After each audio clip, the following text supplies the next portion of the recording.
Inside the trenches.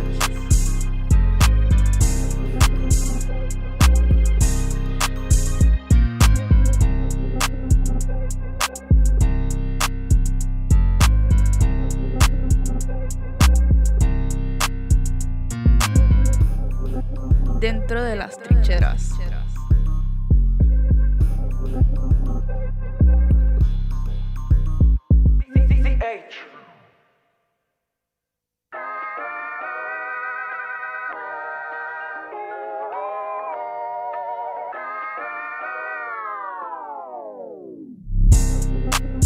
Inside the trenches.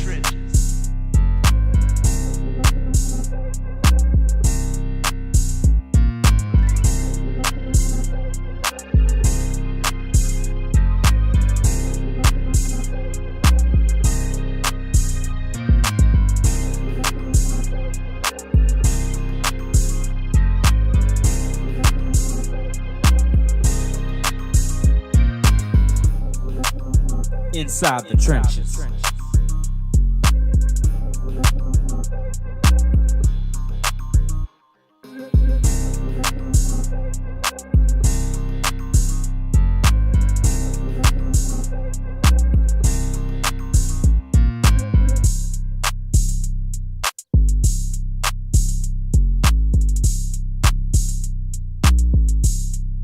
Dentro de las trincheras.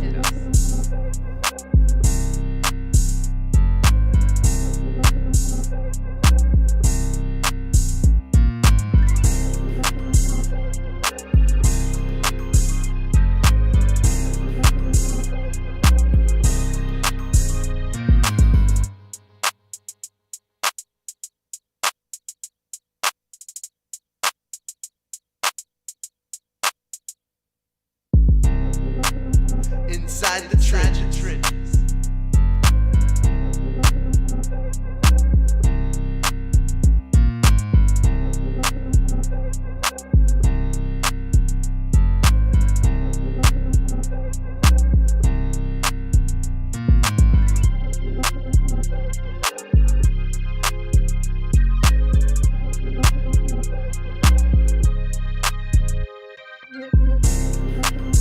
Inside the trenches.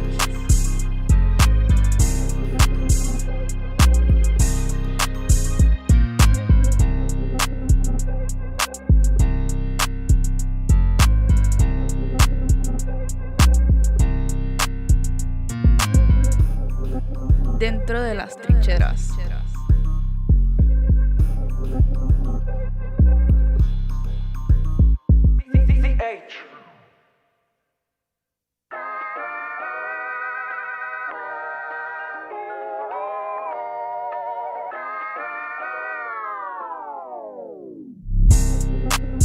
Inside the trenches.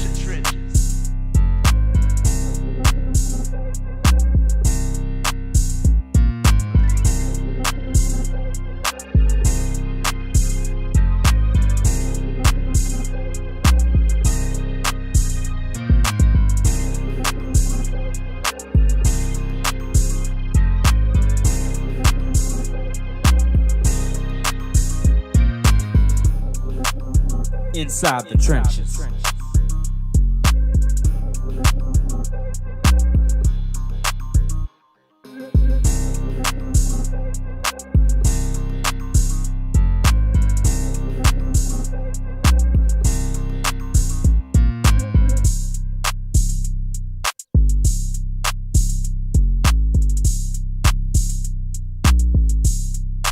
Dentro de las trincheras.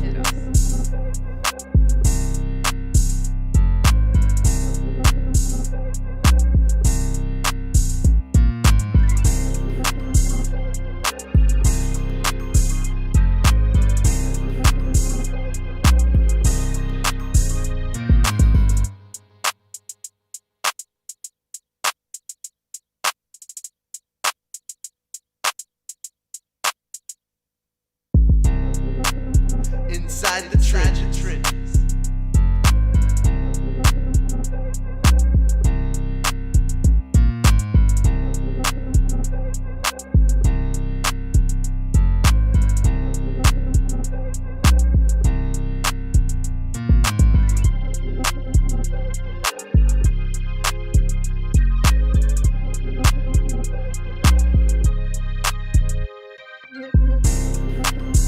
inside the trenches.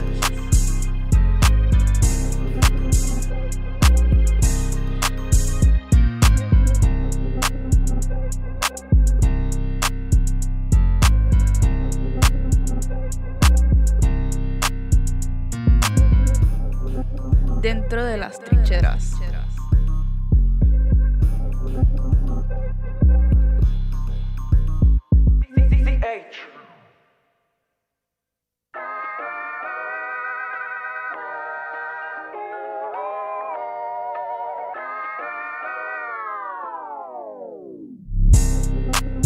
Inside the trenches.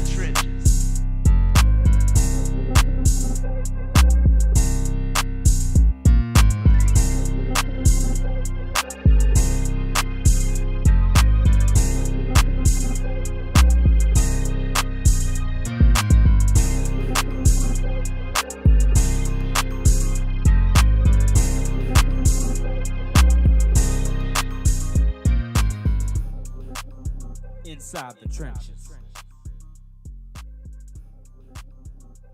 Here at Loyola, baby, we got our students back in the building. That means it's the fall semester, and that means we live and live in color with football season. You gotta love it, baby. We want to take this time right now to first and foremost thank Loyola for all that they do. UP, shouts out to Tobi. We got Damian CH back in the building. I saw Madeline earlier. And if you're a student here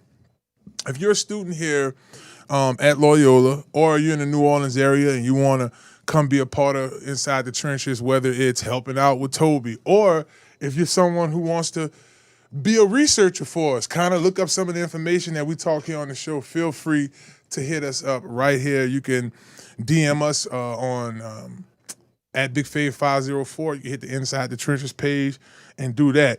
Let's take this time, baby, to thank our sponsors. And you know we got to start with the sponsor that get us dancing first. So it's time to, I guess, get Gordan. Oh.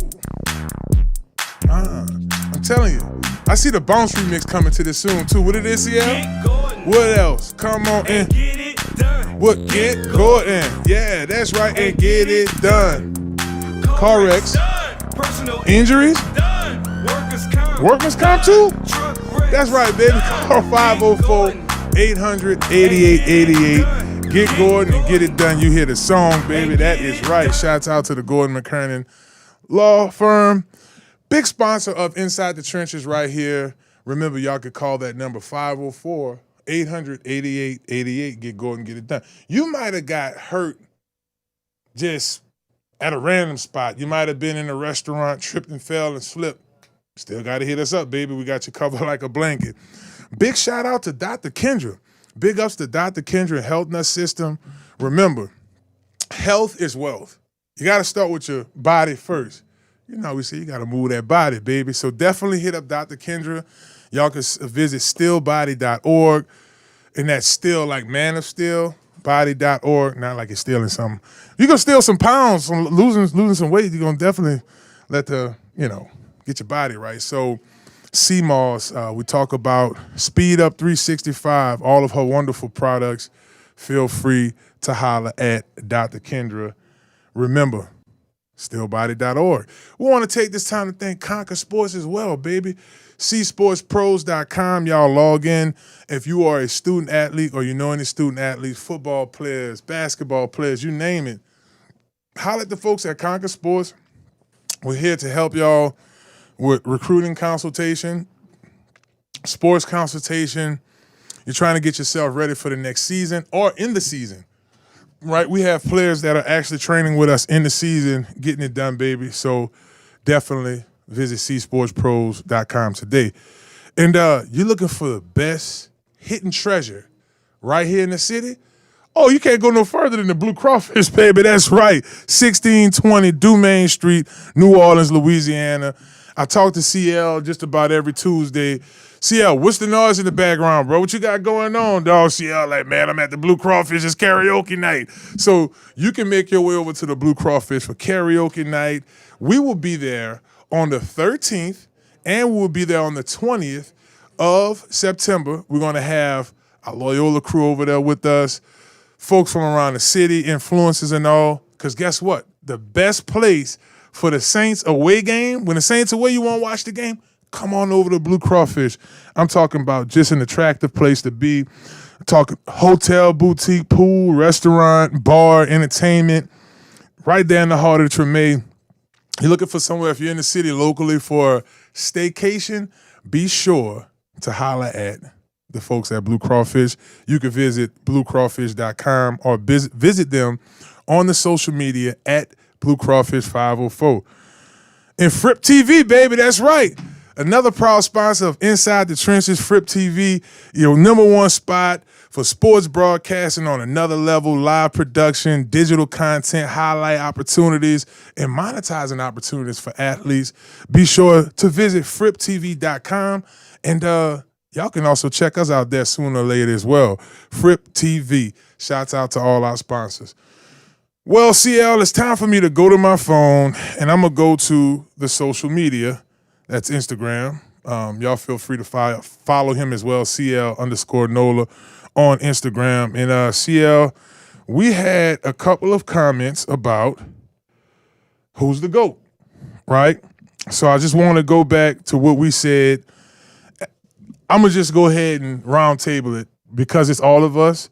Dan Marino falls in there somewhere around 3 or 4. Drew Brees is somewhere there at 5.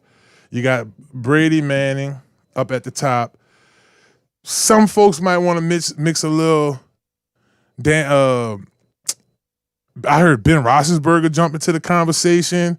I know, right? But we just gonna leave it at where we have it. So just a couple of friends of the show that commented. So CL, our homeboy Spin, and I want to hear what you got to say about this. Shouts out to DJ Spin, a huge friend of the show. Johnny Unitas at 1. Joe Montana at 2. Brady at 3. Manning at 4. And Breeze at 5. He just gave me a top 5. Your thoughts on that? I don't have any problem with it. Clearly, I have my own top 5 for various reasons. You know, I think we live in a world where, and not speaking on Spin's list, but I think we live in a world where we either give championships too much credit or we don't give what's actually around the quarterback too much credit. Enough credit. Because in this game, this is the ultimate team sport. So a lot of times when I make my list or a lot of times when I'm speaking about certain things, I kind of leave championships out of the equation because that's how the average person equates things. You know, it will just speak about the great Drew Brees, Hall of Fame Drew Brees.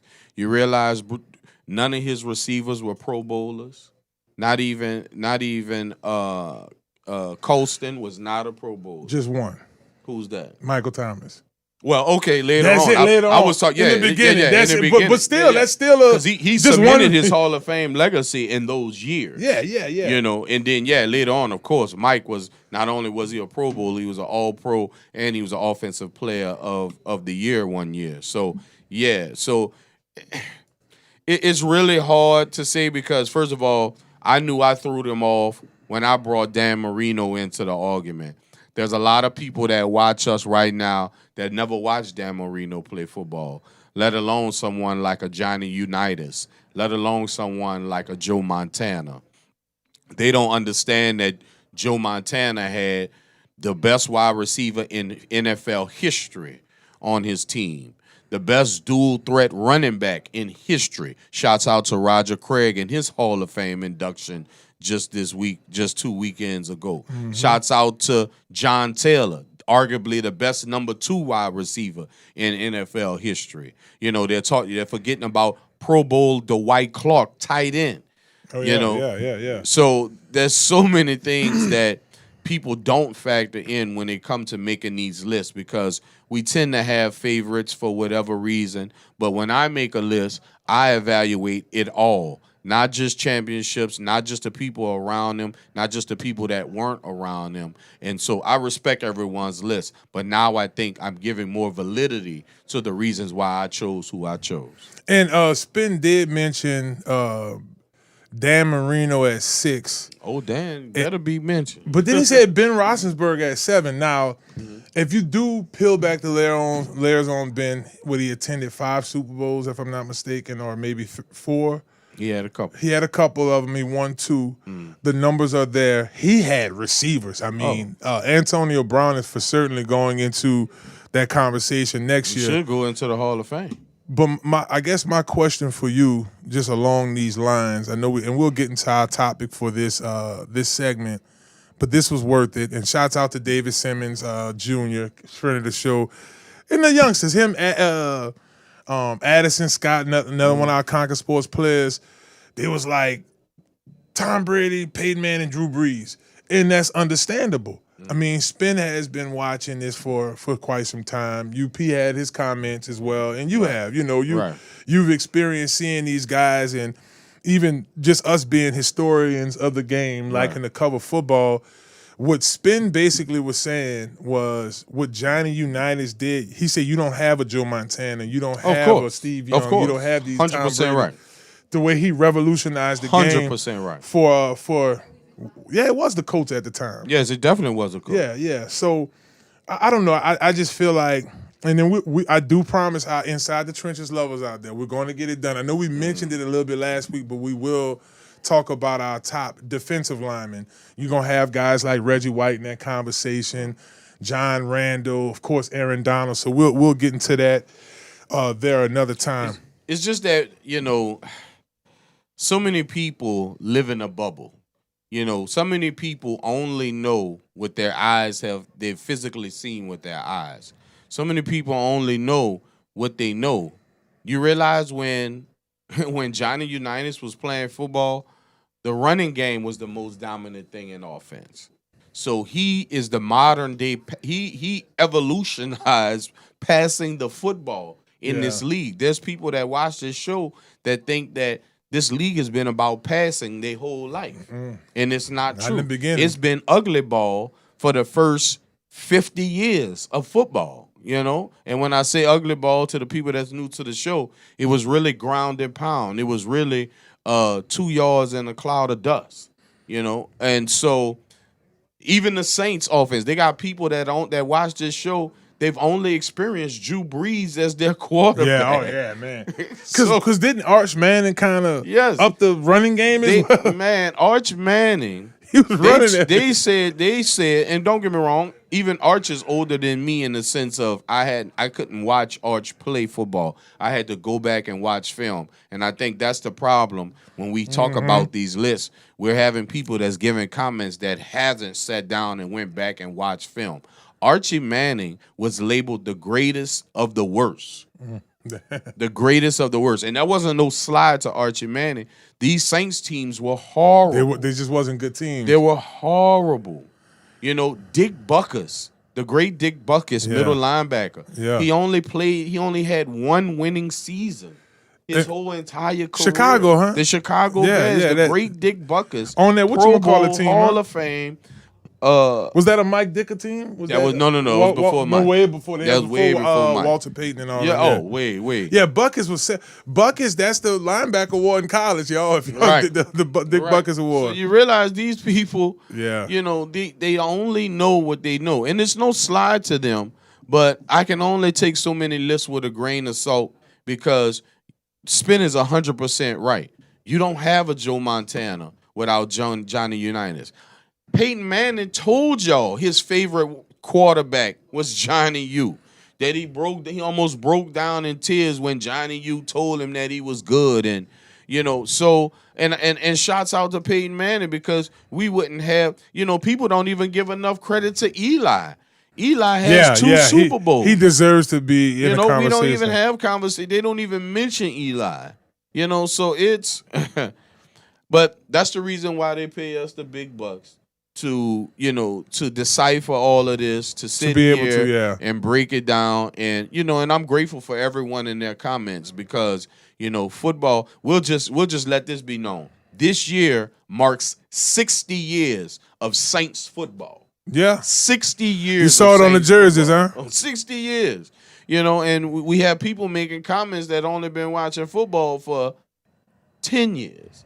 Yeah. 15 years. Now check this out. It's funny. It's so much that you could look at with this, and I do encourage folks who are commenting, go back and watch these guys. Look at what they had to face. Like CL made a good point. And who I'm thinking about, you got Jim Brown, but it was also Ernie.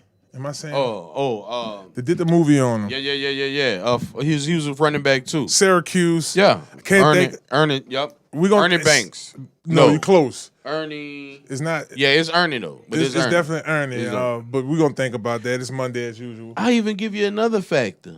Then the way that you can't even touch where our receivers now. You used to be. It's called the night train lane. Night train lane is the reason why you can't touch receivers after 5 yards. He used to beat them up at the line of scrimmage, and guys couldn't even get off the football. So obviously the passing game would have been a lot more slower back then because you could literally beat up a receiver. Remember, this is a physical game.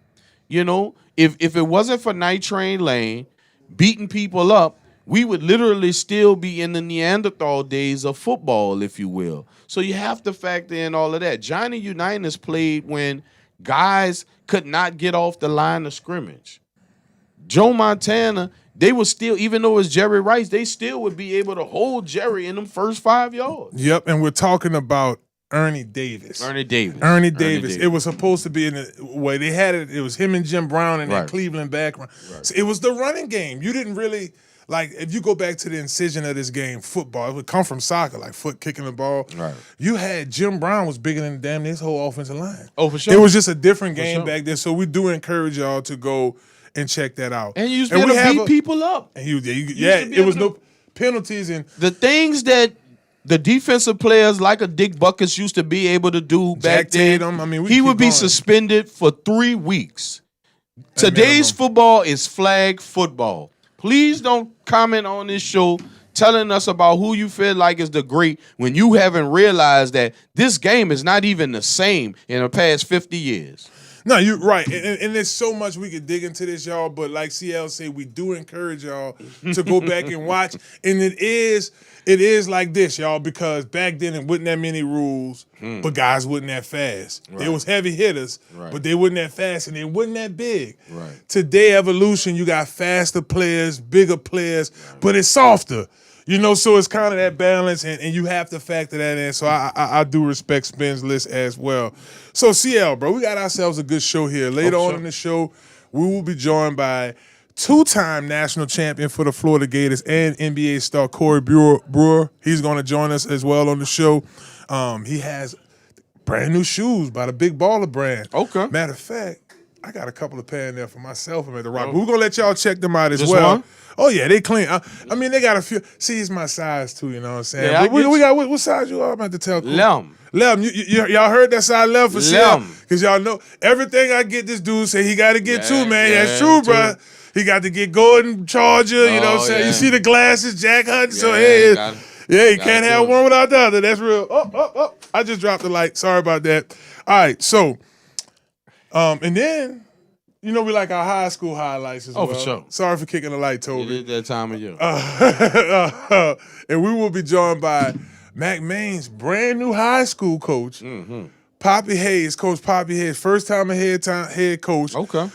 Had a great mentor in Bryce Brown. His brother coaches as well. Bryce head coach at Carr. You know, he won a couple state championships with him there, and then also his big brother, running back coach for Tulane, Brock Hayes. So I'm looking forward to the interview with Poppy. Nice. But CL, it's been a lot of talk the last few days about the Jaden Daniels 5 controversy. Now, before we chime into this, y'all feel free to subscribe, like, here on ESPN Baton Rouge's live channel. Comment below. We want to hear from y'all, too, because we about to jump into this conversation. Dust didn't really fully settle. Like, we are in the microwave era, people hearing stuff, and they're hurrying up and commenting. Before I get on a serious tip, this was funny. I ain't gonna lie to you. The internet, you are undefeated. Always. 5 guys changed their name from 5 guys to 4 guys in respect for Jaden Daniels. His teammates at camp has been giving him high 4s.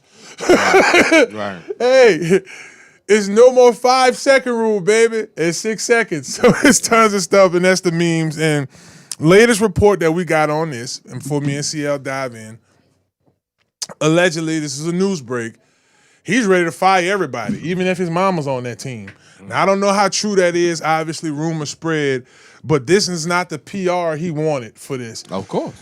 Notice from the very beginning, CL, it's been about Jaden's team. Right. We never heard Jaden Daniels. Never. Not one time. He's falling on the sword for this, but we never heard Jaden Daniels felt like this. It was Jaden Daniels' team. Everybody, but what? Oh, the internet. Listen, look, I'm not gonna play no games with it. Look, I'm gonna just tell it how it is. Whatever you Google, that's you got to take it with a grain of salt. But let's start here. It wasn't about the number 5. Right. It wasn't about the number 5. Listen, I don't go to work till the 22nd of this month, that's just going out there to the alumni practice. I hadn't really talked to any of my colleagues about this. CL really the only person, spend a couple other people here. Mm-hmm. Me and BT didn't really get a chance to dive into this one. I heard Hunt spill right here on ESPN Baton Rouge, but me and him didn't really talk about it. I heard T-Bob's rant of Ford, the brother, whatever, which was cool. Shouts out to my brother T-Bob. But we have a little bit more information here on this Monday evening, right? A lot of this dropped. I like what RC said as well. But CL, and I'm going to come to you on this one, it wasn't about the number. It was about the promise. Mm-hmm. He was promised that number would be retired. Mm-hmm. At the same breath and in the same token, DJ Pickett was promised. Right. Now, the culprit, the middleman in all of this is former head coach Brian Kelly. Yep. Because he recruited DJ Pickett. Remember, he was the one. It was controversial last year. I'm going to just talk about what we dealt with our camp. Ashton Stamps. Last year, if you remember, Ashton got up out of there. He took his red shirt. Now he got 2 years at Arizona State, killing it out there, by the way. But, you got to yield to these NIL babies. Now, rightfully so, DJ Pickett was learning last year. He wore the number 3, but was promised the 5. Yep. 2 guys, you're going to get your 5 retired. So it's 2 things, CL, you say this all the time, 2 things could be right at the same time. Correct. Now, with that being said, Brian Kelly gets fired. Lane Kiffin, Coach Kiffin comes in as the head coach. They got to renegotiate to keep DJ Pickett here. I guarantee you, every major Power 4 team was hitting his team up like, hey, you want to come here? We'll give you $1 million. Hey, you want to come here with... He wanted to stay at LSU. He did. But couple of conditions. It's not so much about this money that I want being this NIL baby, but I want the number 5. I was told I would get it, and I want the number 5. So shouts out to Coach Kiffin. He got to get a kid 5. Now, what was promised to Jaden? Here's the issue, CL, and before I go to that, chime in, because this is pretty lengthy. Well, and that's the thing. You're talking about former employees. You're talking about former players. You're talking about promises that were made before other people were hired. You just got to understand that sometimes 3 things can be true at the same time. And one thing I noticed and one thing I learned about the National Football League is there's a soporium for every NFL player that comes into the league. You sit down in the classroom and you have the great Herm Edwards. He might speak to you. Maybe a former player might speak to you. I've seen Chris Carter do the soporium before in the past. And the first thing they do is they speak about separating your business from your family. Your family member should not be your agent. Your family member should not be in control of your money.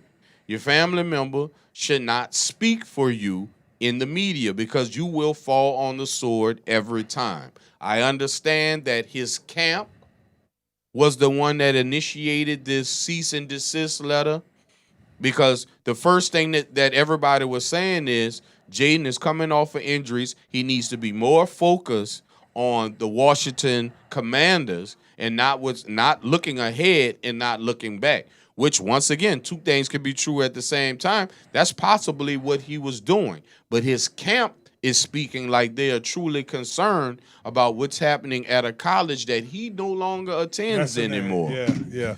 And it's a slippery slope, and it's unfortunate on all levels because he is taking the brunt of this in the media. And one thing about distractions, they can come from everywhere.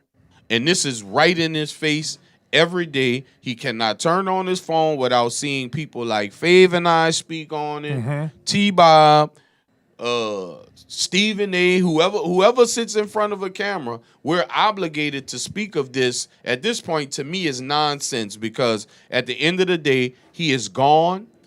And there's other players that wore 5 before him. Because when I think of 5, I don't even think of.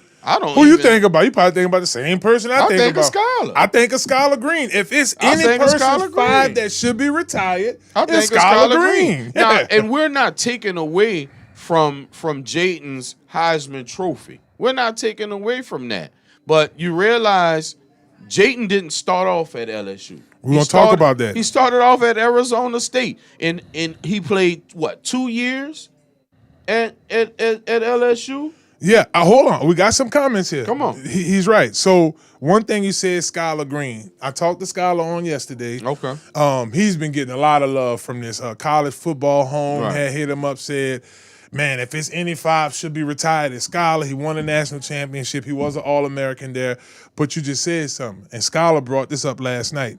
He was at LSU for 4 years. Exactly. He spent 4 years at LSU. Now, CL, here's the thing. This is where the plot thickens. Joe Burrow also spent 2 years at LSU. Just like Jayden spent 2 years at LSU. I got a comment here, and this is just being real. I don't know how y'all will feel about this. But what if one of these high recruits came in and requested the 9? You think they would have released the 9 that easy? If the 9 was promised, then give up the 9. If the 9 wasn't promised, then they'll hold it. But you are the GA. You are. I'm gonna talk to you personally. Okay. Talk to me. All right.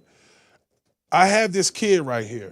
He's a 5-star, let's go inside the trenches, defensive lineman. Come on. Right? He wore number 9. You don't catch D lineman wearing number 9 a lot, right? That mean you're a dog. He must be a dog. He a 5-star. He want that 9. You the athletic director or head coach at LSU. Oh, no, I'm the athletic director. GM slash athletic director. Are you? Of course. It's not even a question. Okay. I'm not, as a GM, I am not concerned with players that do not play for us anymore. I'm not concerned with players that have not come back and celebrated with us. I'm not concerned with players that are in the National Football League. My job is to get the best players here at LSU and keep them here. And the way you keep them here is you give them what you promised them. The way you keep them here, because once again, people fail to realize with the NIL, you have to re-recruit these players every year. It's like free agency. They can leave for $2 more, $1,000 more, $1 million more with no penalty. They don't have to sit out. They don't have to do anything but sign a deal and leave. My job as the GM is to make sure the players that we spend money on and time, precious time, to recruit, that we retain them moving forward and becoming a better team. I cannot concern myself about players that have left. Everybody got feelings, but feelings don't win football games. All right, CL got a good point, and I have to agree with him because me personally, if I'm in that position, I'm not putting that much on a number. Now, with that being said, LSU had 3 Heisman Trophy winners. 2 of them don't have retired jerseys. Right. 1 of them do. Right. Billy Cannon's 20 is retired. You're not touching that 20 again, right? I'm asking you as the GM. Well, once again, we're talking about different days. Yeah. Billy Cannon, oh my God. Billy Cannon, his name is written all over LSU. Yeah. Billy Cannon is like the great Pete Maravich. Yeah. You're talking about days where we honored certain things. This NIL free agency situation, everything is so flaky now. You have to almost play up to these kids now. Back then, you signed a deal. When Fave played at LSU, once he signed the deal, that was a wrap skirt. He wasn't going nowhere, and if he did decide he wanted to go somewhere, he had to sit out. Yeah. and he wasn't going in the SEC either. He was probably going to a division division 2. You know, there is no parallel leaving. So once again, these days are different. No, we're not touching the Billy Cannon 20 because not only he is in the Ring of Honor. He's the first Heisman Trophy winner. He won a Natty. And he spent 4-lettered years at LSU. He's in the Ring of Honor. He's in the Ring of Honor. So the 20 is really untouchable. Now, what you're going to do with this 9 and what you're going to do with this 5. I'm going to leave that 9 to 5 up on the shelf. Oh. Yeah. And just enjoy myself. They got to leave that 9 to 5. Listen, all right. Do you realize the Chicago Bears have so many Hall of Fame players that they cannot retire any more jerseys? You understand this weekend so many numbers. In preseason, they had guys running around with 50 on, which is Michael Singletary, All-Pro Hall of Fame Michael Singletary. Yeah. Do you realize there are guys walking around with certain numbers that they? Did you realize this Saturday they had a gentleman for the New Orleans Saints was wearing number 57 for the New Orleans Saints. Ricky Jackson's 57. Yeah. Do you realize that should be untouchable? That should be untouchable. So yeah, we are in different times, different folks for different strokes. I feel for Jaden. I am one of the people that feel like he needs to fire everybody in his camp because now it's not about football. When you get away from football, you leave yourself open for all kind of attacks. You're coming off an injury. You need to be focused on the season at hand and not what happened in the past. I'm sorry. No, we got a few more minutes here, but CL's right. And the cloudiness around it, right? The public enemy number 1 became Jaden Daniels. Easily. He wasn't knowledgeable of this. He did feel a certain way, but his camp retaliated with the cease and desist. I think it could have been handled better. Knowing the people that's in charge over there at LSU, having a personal relationship with Verge, knowing some of the major players over there that deal with PR like a Michael Bynett, these guys would jump right on in front of this. They would have, you know, obviously you contact them, hey, we feel some type of way, this and that. I think the university has a lot of respect for what Jaden did. Now, I want to talk about this, CL, because we only got about maybe 3 more minutes left here. And maybe I can squeeze a comment out of you. A couple things to talk about. One, this has never been about the number 5. So if y'all just tuning in, we're not talking about the number. As far as the number, honestly, I think it was somebody. This had to have been one of these broadcasters out here said, maybe put a patch on there to honor the guy who made that number the most famous. Right? But it's hard to say. Listen, yes, Jaden Daniels won. What he did athletically at LSU, we hadn't seen it like that at the quarterback position ever. No. Like the way the boy had almost 1,200 yards rushing, and he still had 2 almost 3,000-yard receivers. So that math is mathing. The issue that I had from the very beginning of this, the second that comment jumped, y'all automatically say, hey, you not know Joe Burrow. My question for you, right? And this is where it gets interesting. Tobi, we might need another 2 minutes. And that's my question for y'all. Tell me what you think. Now, this is coming from a man who's worked for LSU Sports Radio for 10 years. In the last 10 years, I've seen every game, analyzed every player, and broke down just about everything that happened there, right? Me and Coach O came, started the job at the same time. They fired them. They kept me there a little longer. You know what I'm saying? I'm going on year 10. Now my boy back. We going to run it again. CL, audience,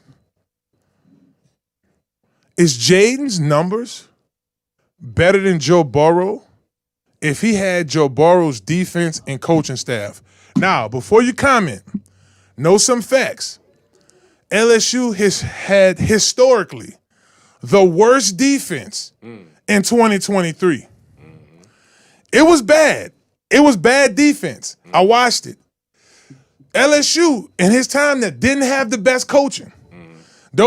You cannot, I promise you, that coaching staff, no disrespect to those guys, but they can't tie the shoes of Ed Ogeron's staff. Right.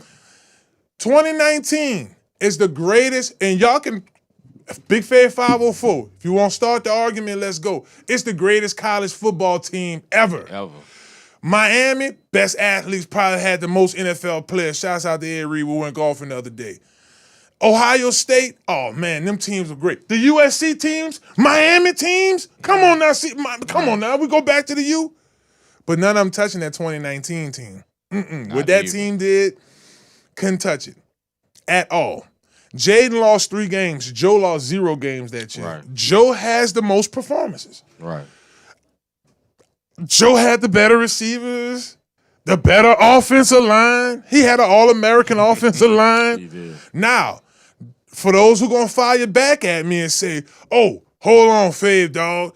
Them national championship, that 2019 national championship defense wasn't all that. They're right.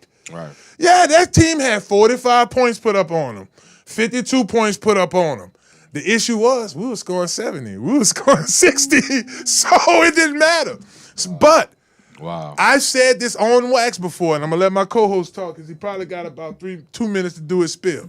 Mine's going to be short. That defense was coached. Dave Aranda talked to Michael Divinity the other day. He gonna come sit down and chop it with us one of these days too. The man was a wizard. It didn't work. It didn't work in stopping the point. Those were good teams. The Lane Kiffin Ole Miss team put up like 50-something points on LSU. Yeah, we didn't lose the game though. My question for you: talk to me. You give Jaden Daniels, Joe Burrow whole setup, and then put Joe Burrow in Jaden's situation. What's the outcome? Well, I said I was going to make this short.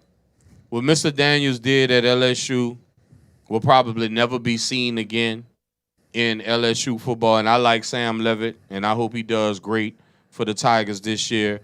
But damn near 1,200 yards rushing and 2 possible 2,000-yard, 3,000-yard receivers. We'll probably never see that ever happen again. Shouts out to Joe Burrow and those monsters that he had on offense, because they always forgetting about Hilaire. They always forgetting about Moss. Yeah. They're always forgetting about Moss. You know, we understand that Jets and Chase get a lot of credit, but they had so many other players on that team. But I'll end it like this. We will never see we will never see what Jaden Daniels did duplicated, but I tell you this. If you have the right PR team, we never having this conversation. 100%. I got to give it to CL. I do think that this could have went a lot different, and this does smooth over. It's because of the people involved. I know the fans felt a certain way.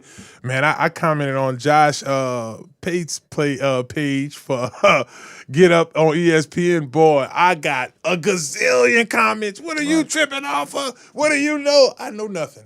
Right. I just won a national championship with LSU. Right. I don't know nothing. You right. You right, random fan. Well, listen, y'all. Shouts out to everybody who tuning in right now. We got more for y'all, baby. I told you we ain't got one. We got 2 guests. A national champion, NBA player.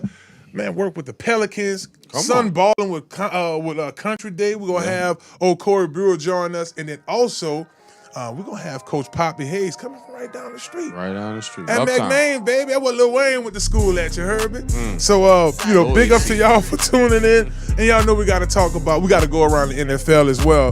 It's Inside the Trenches. Once again, big up to the G team. Get Gordan, get it done, baby. We'll be back. It's Inside the Trenches on ESPN Baton Rouge.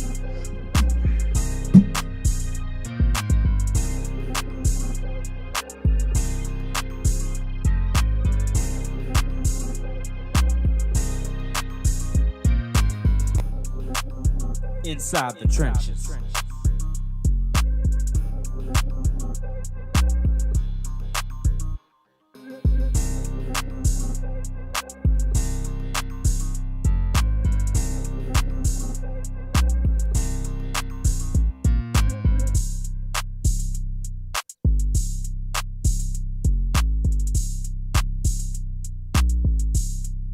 Dentro de las trincheras.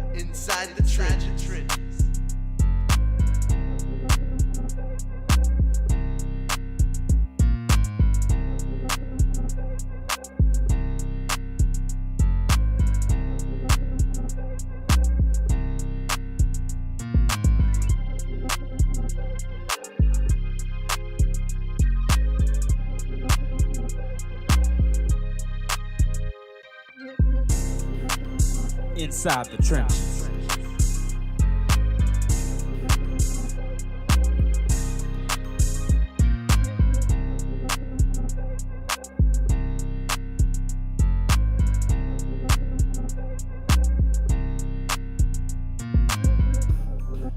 Dentro de las trincheras.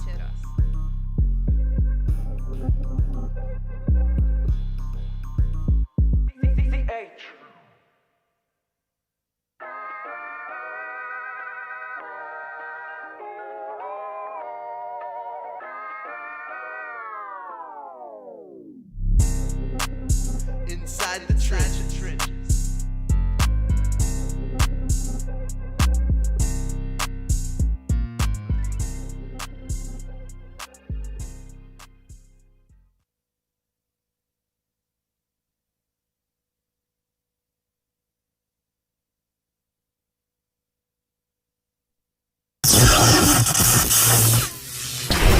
Conquer Sports Professionals. Hello, somebody. It's Marlon Big Fave Favorite, Super Bowl champion and national champion. Here's the truth. Almost anybody could play college football and get a scholarship or financial aid if they know who's looking for them. Now, you may not be a Division I or Division II football player, but that doesn't mean you can't play college football on the next level. There's hundreds and thousands of schools out there that's looking for football players like you to give you a great education. Right now, the average cost of school is $27,000 a year. That means that's $180,000 just to graduate. Imagine cutting that number down with a football scholarship or financial aid support. At Conquer Sports Pros, we find the right schools that fit you, your talent, your goals, and your future. And they will pay for your education through football. Don't waste time guessing. Let us connect you with coaches and programs that are already searching for players like you. If you're serious about playing football in college to pay for your education, click the link below or visit csportspros.com and schedule a call today. Hello, somebody. Conquer Sports Professionals.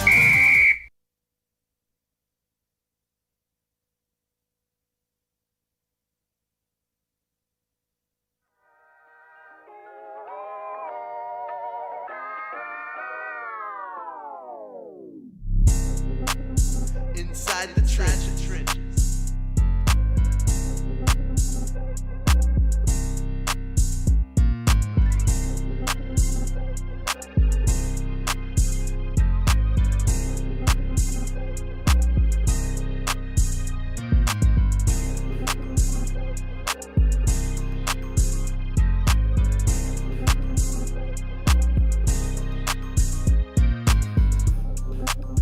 Inside the trenches.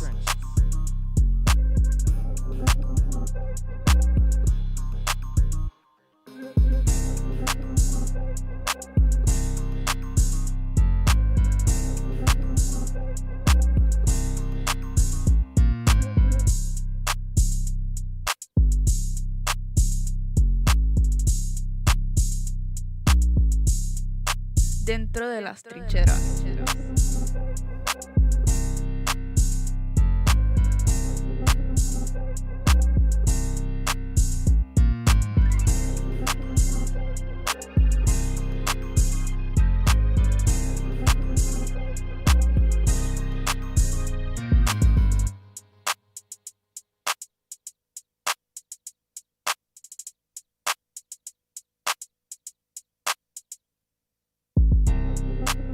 Inside the trenches.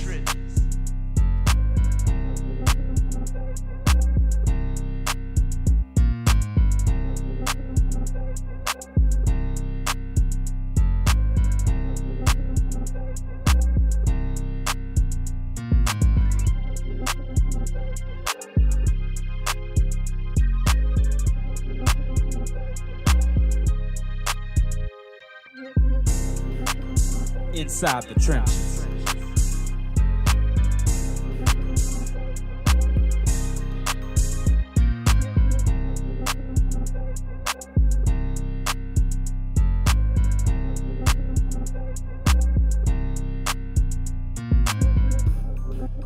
Dentro de las trincheras.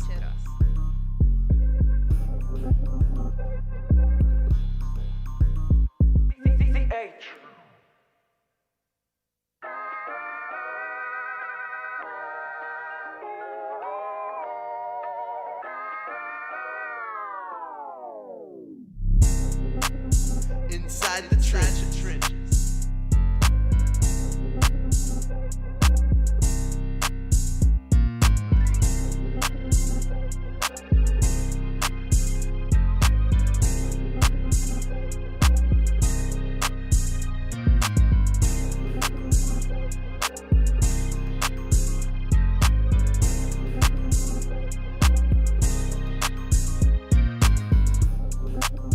Inside the trenches.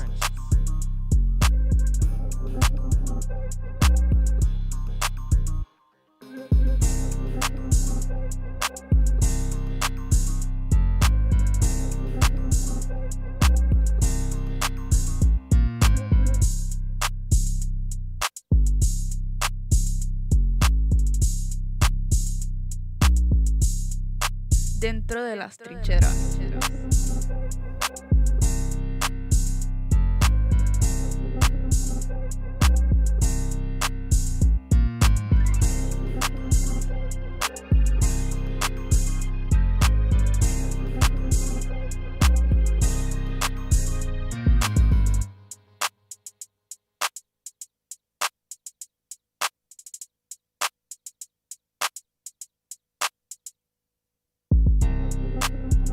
Inside the trenches.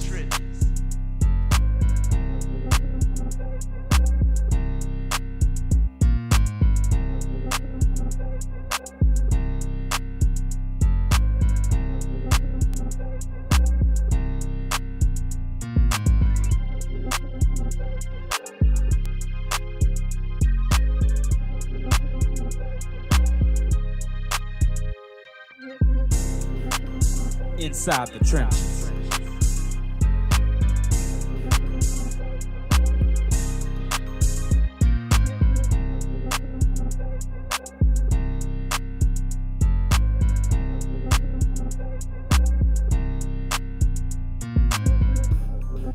Dentro de las trincheras.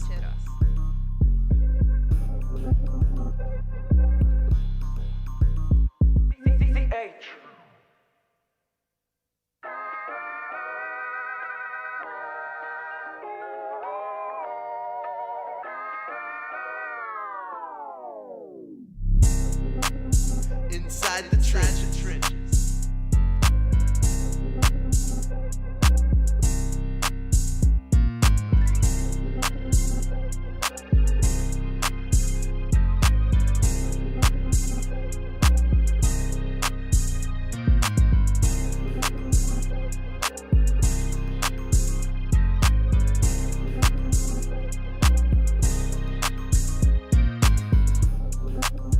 Inside Hello, the somebody. It's time to move your body. Welcome back to Inside the Trenches. It's your host, Marlon, Big Fave Favorite, and I hope y'all enjoying yourselves too.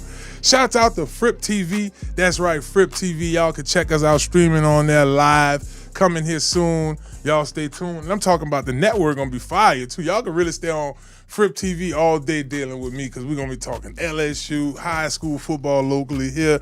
Might see CCL pop up, give his little CL thoughts of the day as well. But check us out, Inside the Trenches on Fripp TV. Well, I got some items here in front of me, and I'll get to that here shortly, but I want to introduce our next guest. Our next guest, something like me, an SEC baby, that's right. Yeah. Around the time of 2004 on to 2008, our next guest won not one, but 2 national championships with the Florida Gators, spent some time in the NBA, most recently retiring here, working with the Pelicans, helping that program come around. And I got a little treat here for y'all right in front of me. We'll talk about that secondly. But our next guest, let's give a warm Inside the Trenches welcome to Corey Brewer. Be sure to follow him, The Real Brewer, on X and Instagram. Check out his little boy, too, Kellen Brewer, balling right now at Country Day, class of 27. We're excited about him, man. Welcome to the show. Appreciate it. Thank you guys for having me. Yes, indeed. So I want to start off from the beginning. I won't spoil my co-host's question because he usually have he has a famous question he's going to ask you. But I want to talk about once you left high school going to Florida. I know that time is precious to us. For us, it's pre-Katrina, 04 out the door, baby. Right. I'm thinking I have a basketball SEC player here, so automatically thinking my brothers, Big Baby Glenn Davis, Tyrus Thomas, he played against as well. Talk to us about going to Florida at a winning time. You had Urban Meyer back there balling. Y'all were doing y'all thing on the court. So, man, when I got to Florida, it was just different. Like, I'm from a small town in Tennessee. I'm from Portland, Tennessee, small town. I get to Florida, I was in heaven. I'm like, wow. Like, the campus is beautiful. Everybody loves sports. Like, it's always packed at all your games. I went to the Swamp for the first time. It was hot now. I ain't gonna lie to y'all. It was hot in there.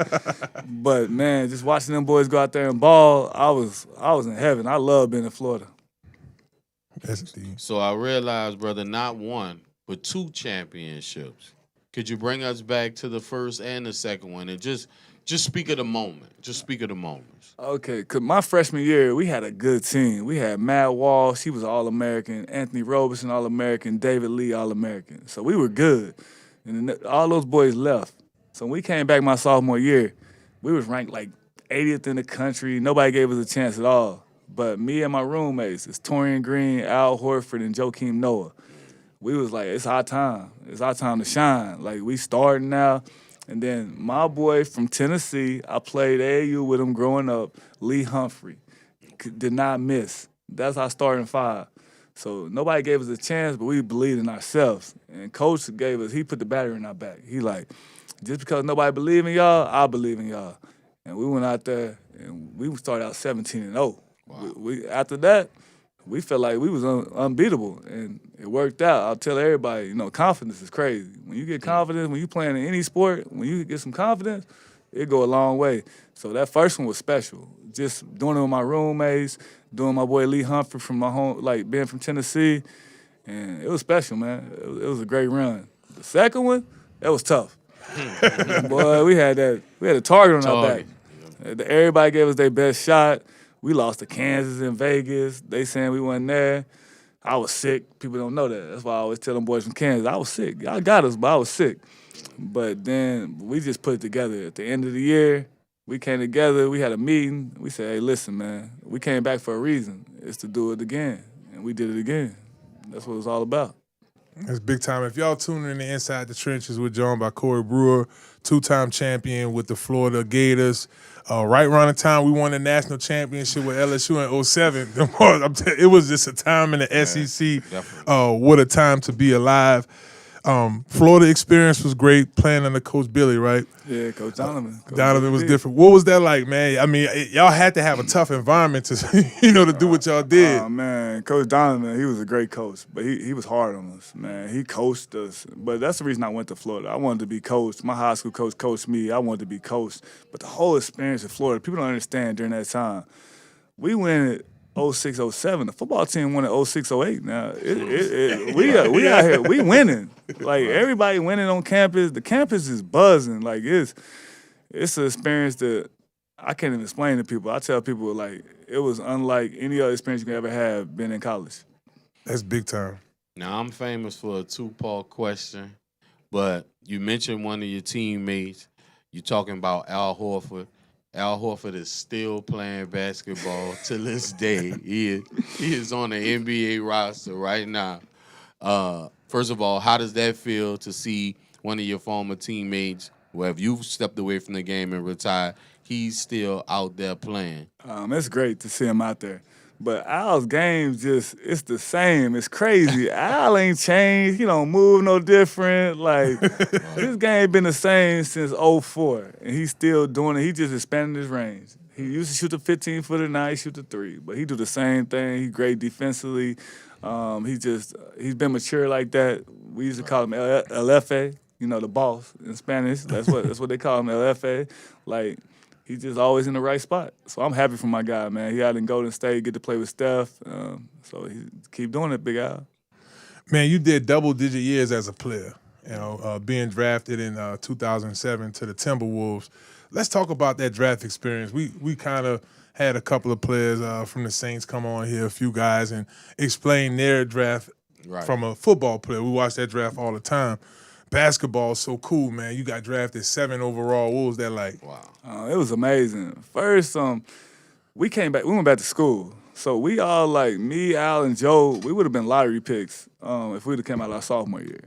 We were projected as lottery picks after we won the first championship. But we went back because we love Florida. Like I tell everybody, man, we love Florida, but not just that we love Florida, we loved each other. We were all roommates for all 3 years. And my boy Torian Green, we didn't want to leave my man by himself. So we went back, said, come on, we're gonna take you with us. And it was just the experience just to be able to go with those guys. Like me, Al, Joe, we're the first school in the history to have 3 top 10 picks. Al goes 3, I go 7, Joe goes 9. And just going through it with my boys, that made the experience more special, I think. And just, when you get your name called, man, I'm from a small town. I'm from Portland, Tennessee. People don't understand. Like, you work at a factory, you farm. Straight up. That's what it is. I grew up farming. My dad was a farmer, had a trash route. I had to go pick up people's trash growing up. That's what I knew. And for me, I'm like, I'm not trying to pick up no trash. Like, I don't want to do that my whole life. So I just worked on my game. And when your name gets called, whew, ain't nothing like that. Boy, I tell everybody, when your name gets called, it's special. Well, I can see you got that Tennessee whiskey look on you. Come on, you already know now. I'm a Tennessee boy through and through. Good, brother. So, double-figure years in the NBA. I'm sure you had your ups and downs, but I'm so curious to know, how did you transition to make your way to the Crescent City, New Orleans, Louisiana? I had a great 13 years in the NBA, man. I tell everybody, if you can get 10 plus in the NBA, like, it's special. It's hard to get 10 plus in the NBA. Sure. So I made it 13, and then I was lucky enough to get a coaching job to come to New Orleans. It was, do I keep playing? Do I take this coaching job? And I was like, you know what? I want to be able to do something, for as long as I can. You can coach for a long time. You ain't got to be healthy. Like, you can always coach. So I started coaching in New Orleans. And I ain't gonna lie, I was skeptical. I'm coming to New Orleans. I'm like, man, what's New Orleans gonna be like? It's gonna be different. I brought my whole family here. And man, once I got here, if you love the city loves you. I tell everybody, like New Orleans is a special place. Like, and it's special for me. My family loves it, man. Like, that's why we still here. Like, I'm not with the Pelicans anymore, but I'm still here because my family loves it. Like, once we got here, the city welcomed us with open arms, and we love the city. No doubt. And it's cool because I've experienced life as a journeyman bouncing around the NFL. You did the same thing, man. You played in Denver with the Sacramento Mountain Lions. I mean, look at me. That's me going I played for the Sacramento Mountain Lions. But you was with the Sacramento Kings. Yeah. Tell us, everywhere you played at, what's the experience? I mean, your longest stint obviously was with the Timberwolves. So I did, I was with Timberwolves a long. I was 5+ years with Timberwolves. It was great. Minnesota was great. Cold. It's cold, but the fans were great for me. They were good to my family, so I loved it. Then I'm in Dallas. I won a championship in Dallas. To win a world championship. I won 2 back-to-back championships. I won a world championship in Dallas. Oh, man. That city was great. But when you win in Dallas, ain't nothing like it. Then I got to go, I'm in Houston. When James Harden, the MVP James Harden, people don't realize when he was doing the things that nobody was doing. So that was just an unbelievable experience. I get to go to L.A. I get to play for the Lakers. Like, L.A., if you're a Laker, it's unbelievable. Then I get to Oklahoma City. I get to play with Russell Westbrook, Carmelo, Russell Westbrook. I'm starting beside those guys. Like, in Oklahoma City, they love basketball. Like, when they won that championship, they love Shea. They love those guys. Great city. I go to Philly. I'm on Philly I'm only there for like a month, but Philly, oh my, it was a great city. It was different, huh? It was great, man. I tell you, I love the Philly fans. Hey, yeah, go Sixers. So I'm in Philly. Then I get to go to SAC. I'm in Sacramento for 2 years. Like, SAC had great fans. So I played in some great cities. Like you said, I'm a journeyman, but the cities were great I played in. Oh, I forgot about Denver. And when I was in Denver, we was rolling. When I was in Denver, we was rolling. We was not losing at home. That altitude was getting to them because we was playing fast. So shout out to Denver. So I played some great cities. So I had a great career, and I'm happy about my career. And you had the second stint, too. Like, you went back to the Timberwolves for 2 more seasons. Oh, yeah. So, I mean, I know that was something as well. Oh, yeah, I went back, had 50. You know, just to get 50, people don't understand. It's hard. It's hard to score in the NBA. I was one of the dudes that got 50. I tell everybody, man, it's special. So it was That's great. fire. No, that's gangster. You had one game where you dropped 50. That's fire. Dog. Like everybody can say. Add my one. I had 51. You know, don't short me my point. 51. Hold on, that shit. 51, baby. Nah, so I almost went to the foul line, man, at 52. Hey, Hello, I somebody. was trying to go in overtime. Right. I wanted to keep playing. Right. Nah, so it was great. I had like 6 steals. It was only like me, AI, MJ, and like Rick Barry, the only people that did it. So to have your name in that category, this some stuff. So I'm happy about it, and hopefully my son can do something. Oh, it's coming. Well, I'll bring you back. I just have one question about that. I'll bring you back to that Dallas championship.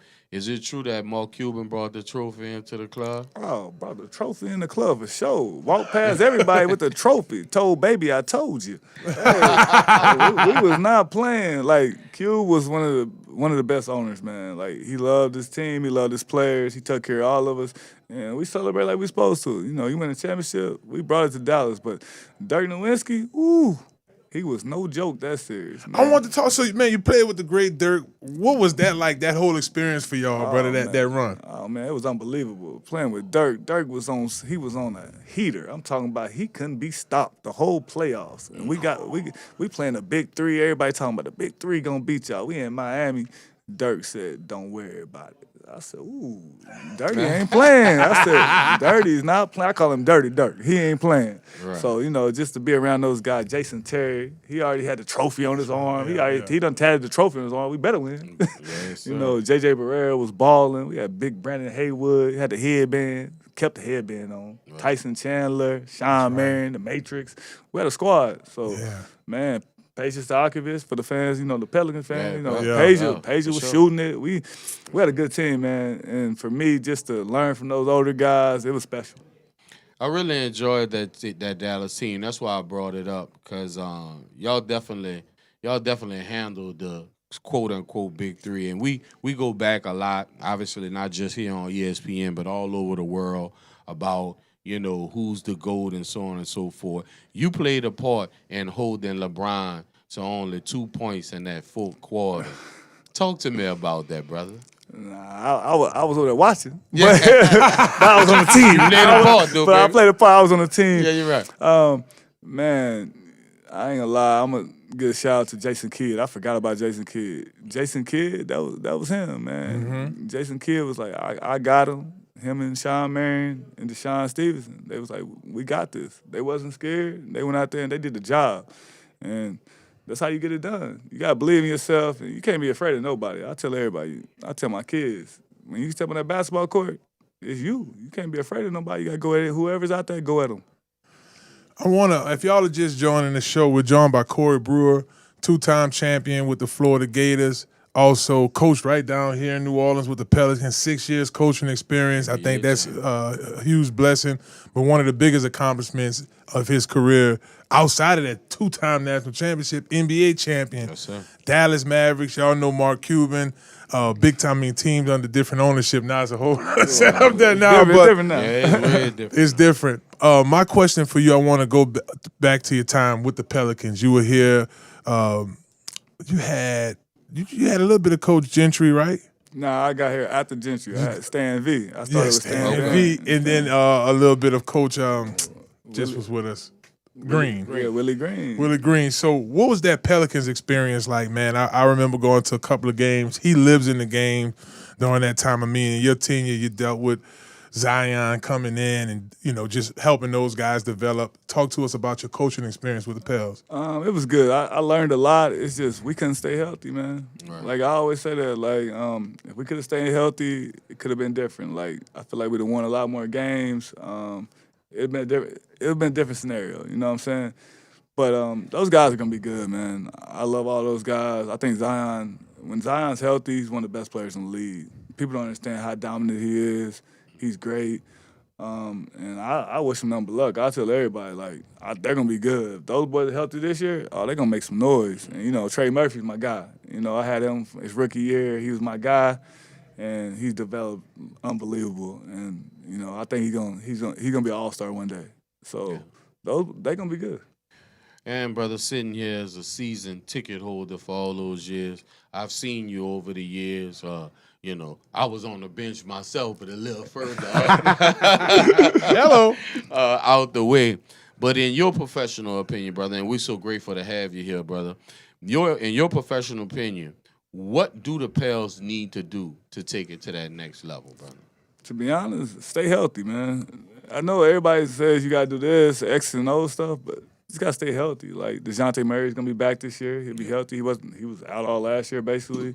Like if they have a full team, the Pels can make some noise. And I'm always gonna believe it. I'm always gonna say that it's gotta be healthy. Like that's the main thing. Like if they're healthy, basketball take care of itself. Because perspective, you were on a championship team. You know what that process was like. You were on good teams. You were on a team where you scored 52, 51. Right? It would have been 52, and we almost went to overtime. But your perspective is so unique. It's that simple, man. If this team can stay healthy, they can make a serious playoff run. Despite, I mean, you still have SGA out there. Yeah. I mean, I don't know what the Lakers doing. but they got a lot going on. They got a lot going on. But under new management. We got a new coach here at with the Pels. A nice draft pick. I like the players that we drafted. Fears and all those guys. Oh, yeah. Queen, stay healthy is the thing. They stay healthy, they can make a legitimate run. If they stay healthy, they're gonna be one of the toughest teams in the Western Conference. I like that. Like, you just gotta stay healthy, man. I'm telling you, if them boys all are healthy, like they're gonna be scary. So all the people that don't know, and obviously you're coming from the coaching ranks, talk to them about Mosley. Tell them what Mosley brings to a young Pelican team looking to forge forward. I think Jamal's going to be great. I think Mosley's going to be great. You can see what he did with the young Orlando team. Yeah. Had him in the playoffs multiple years. Yeah. He had those guys playing hard and doing what he needed to do. And I think he's going to come over here and the Pels going to play hard. And you know, the whole thing is stay healthy, man. I don't know how many times I have to say this.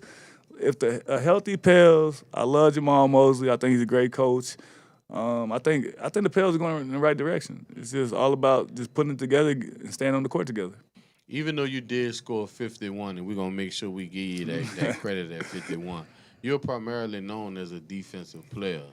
Yeah, for me, a lot of guys don't stick in the NBA because everybody can't be a scorer when you get to the NBA, man. It's hard. It's hard pill to swallow. You know, me, I averaged 30 my whole life in high school. I was scoring in college. I got to the league.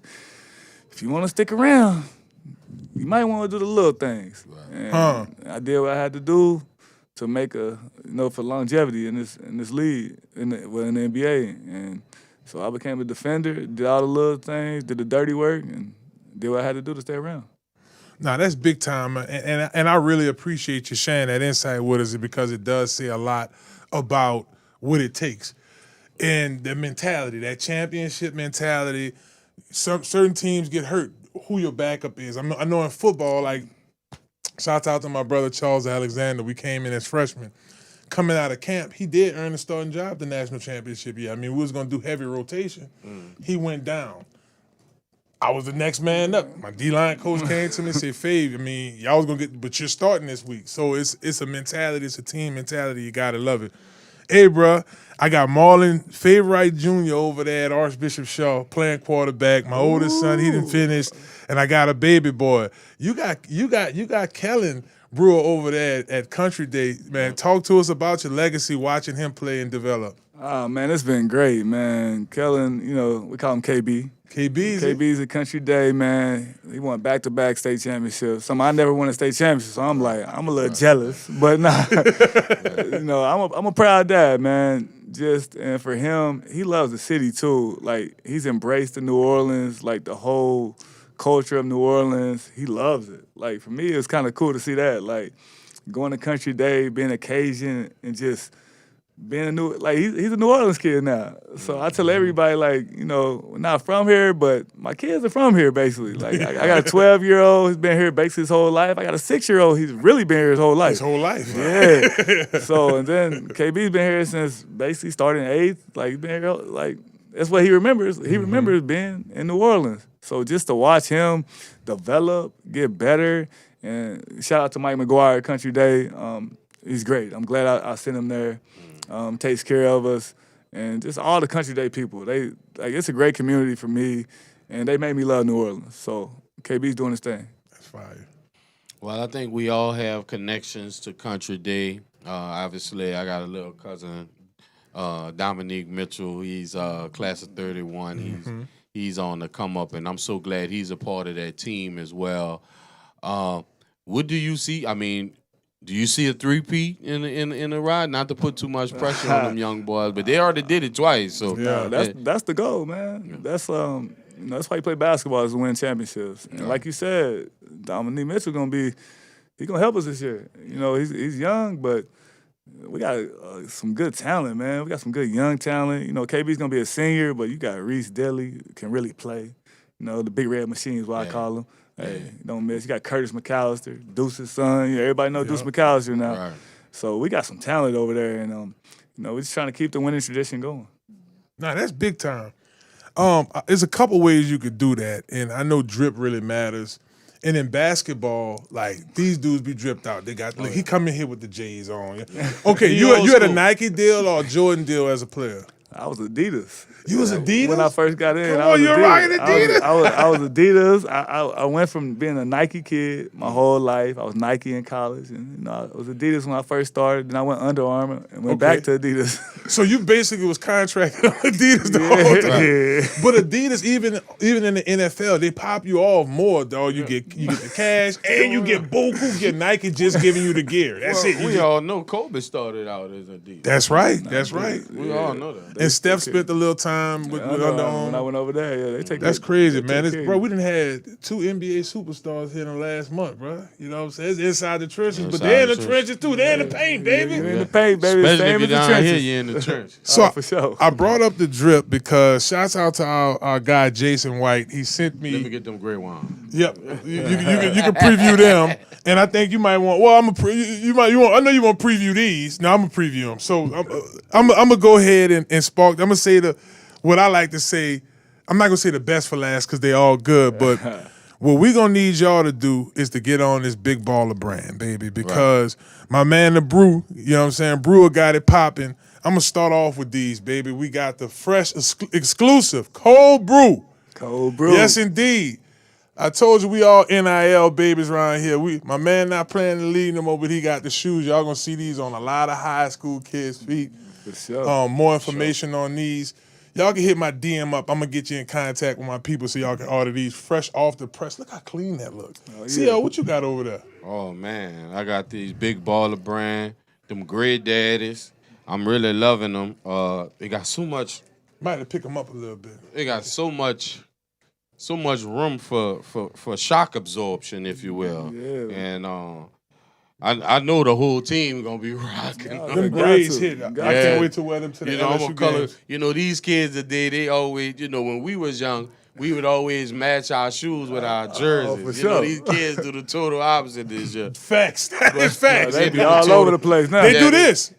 Right. But these grades, it just happens to be matching what I got on. Hint, big brew. Brew, Jason, hold on now. Size 11. Hold on, size 11. I'm glad I got these 13s right here from it. Good looking out. Yeah, you're right. That's them Grinches right there, though. But before we go to the Grinches, we got to go to the ladies, for the baby. ladies, for, for my, sure. for my female ballers out there. Yeah, Look at this I right see here. it. Ooh. I And see it. like my man say, they don't care about matching. No, they they don't. care about how the shoes look. I said, my little boy, him and his little partner, they got the 2 shoes like that. Forget it, they might be Adidas. But look at this, ladies. Ain't that clean? Oh, yeah. Look at that. Big baller. And then the Grinch who stole Christmas. Oh, for sure. Look at these.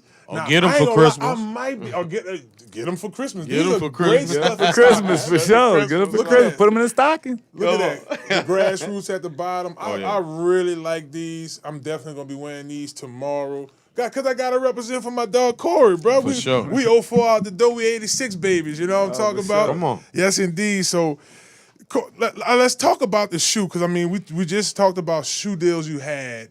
What it feels like to have your own sketched out shoe. And look, he checked them out the same time I did. Like he walked in, saw the new one, talk to us about that. Nah, it's cool, man. I like what Jason White and basically Big Baller Brands doing the grassroots. You know, we're trying to get in with the high schools, the young kids. You know, we're trying to give them a little swag, a little flavor. And I was happy that they came to me and I was able to collab with them and, you know, get you some cold brews, man. Hey, cold brews. Hey, cold on and off the court. Freezing ice. And you know what's so ironic about the situation, brother? Usually cats get shoe deals while they playing. You've never had a coach with a shoe deal. Now you are away from the whole situation. You're a basketball dad, and you got your own shoe. Speak about that, brother. That's not normal. Speak about that. Hey, man, I had the opportunity, and I think it's cool. You know, I'm trying to look out for the younger generation, my sons in the younger generation. So, you know, I said, why not? I said, I think your little homies are like the cold brews. So let's do it. That's clean. Now these are man, I'm telling you. Me and my son, we damn near wear the same size. Lil Marlon at a 13 right now. I'm gonna have to hide. Yeah, these. you gonna have to hide. I was about to say, well, he's gonna want to wear these for sure. I know he's gonna because he plays basketball for sure too. He's a quarterback so and he the point gonna- shooting okay. guard. So he gonna wear them. So he over there playing for grade. Coach Johnson? He over there with Coach. Yeah, that's right. He over there, bro.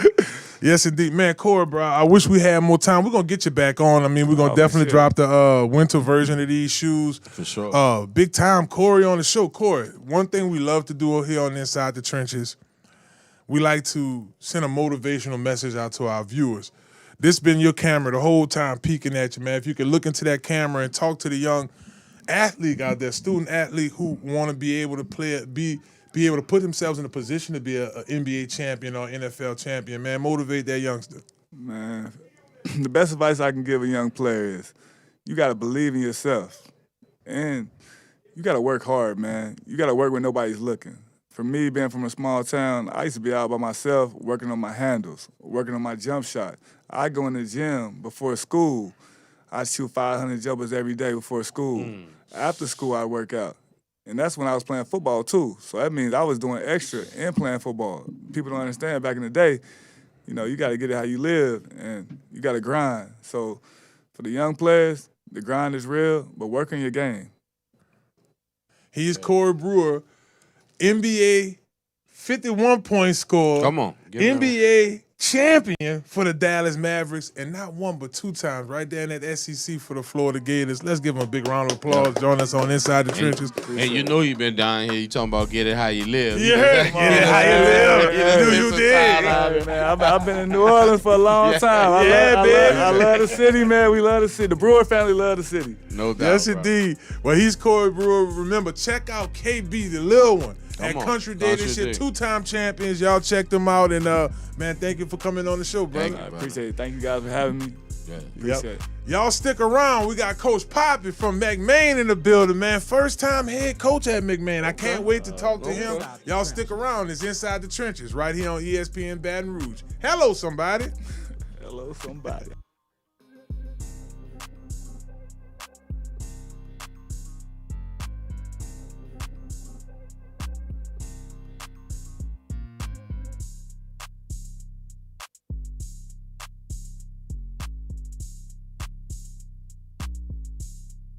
Dentro de las trincheras.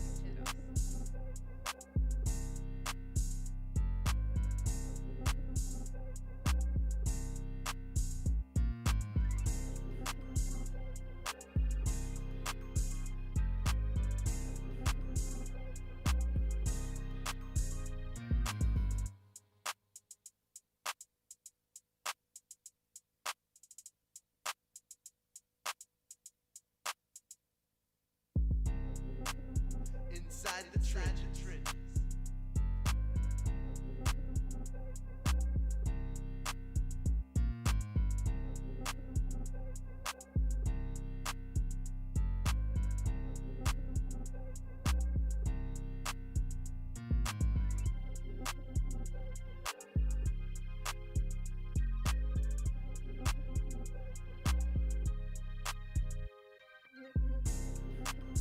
Inside the Trenches.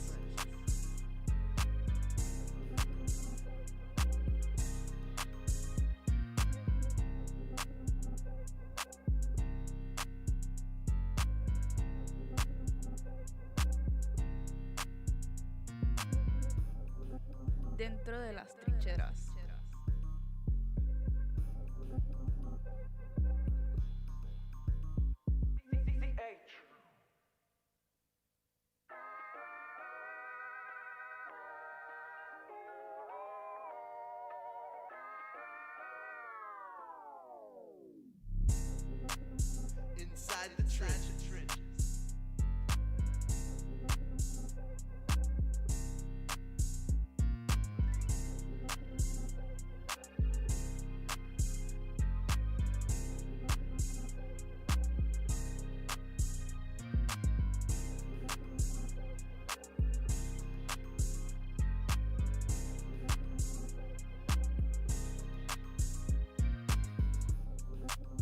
Inside the trenches.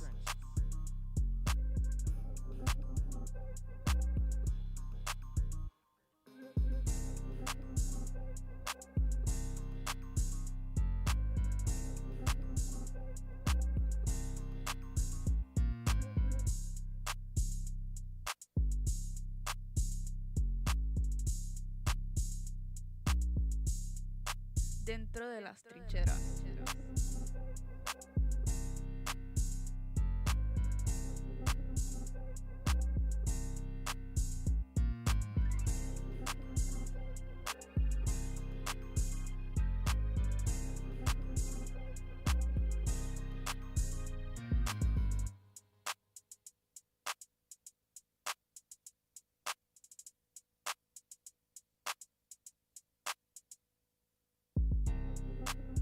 Inside the trenches.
Inside the trenches.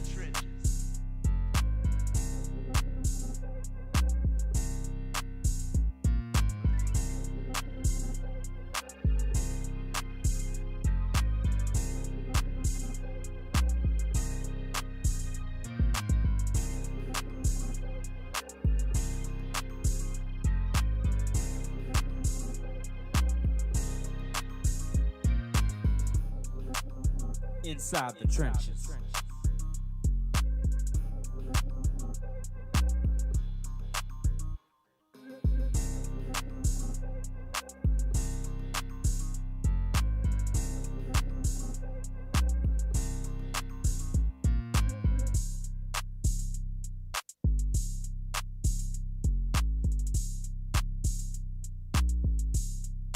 Dentro de las trincheras.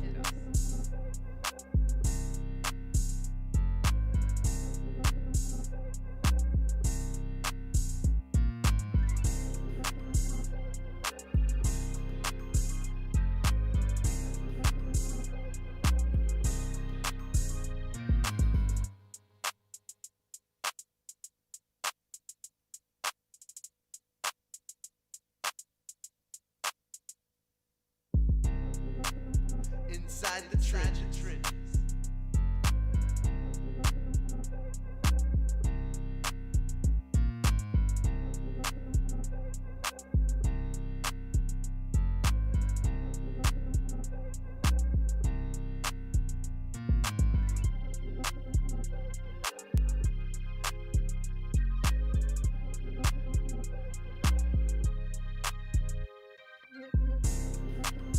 Inside the trenches.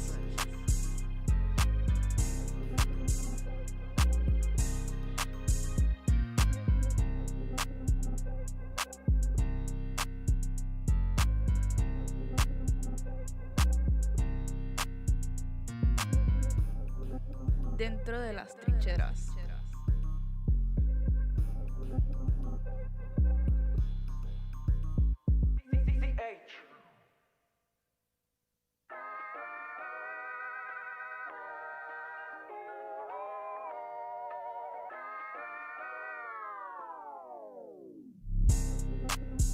Inside the trenches.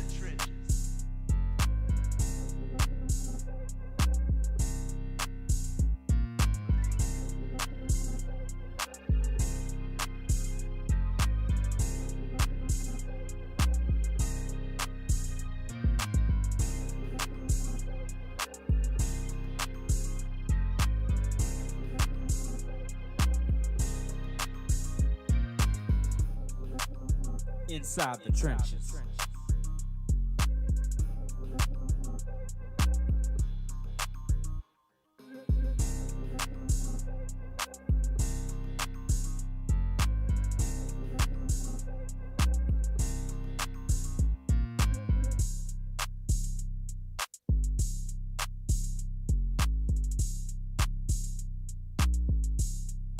Dentro de las trincheras.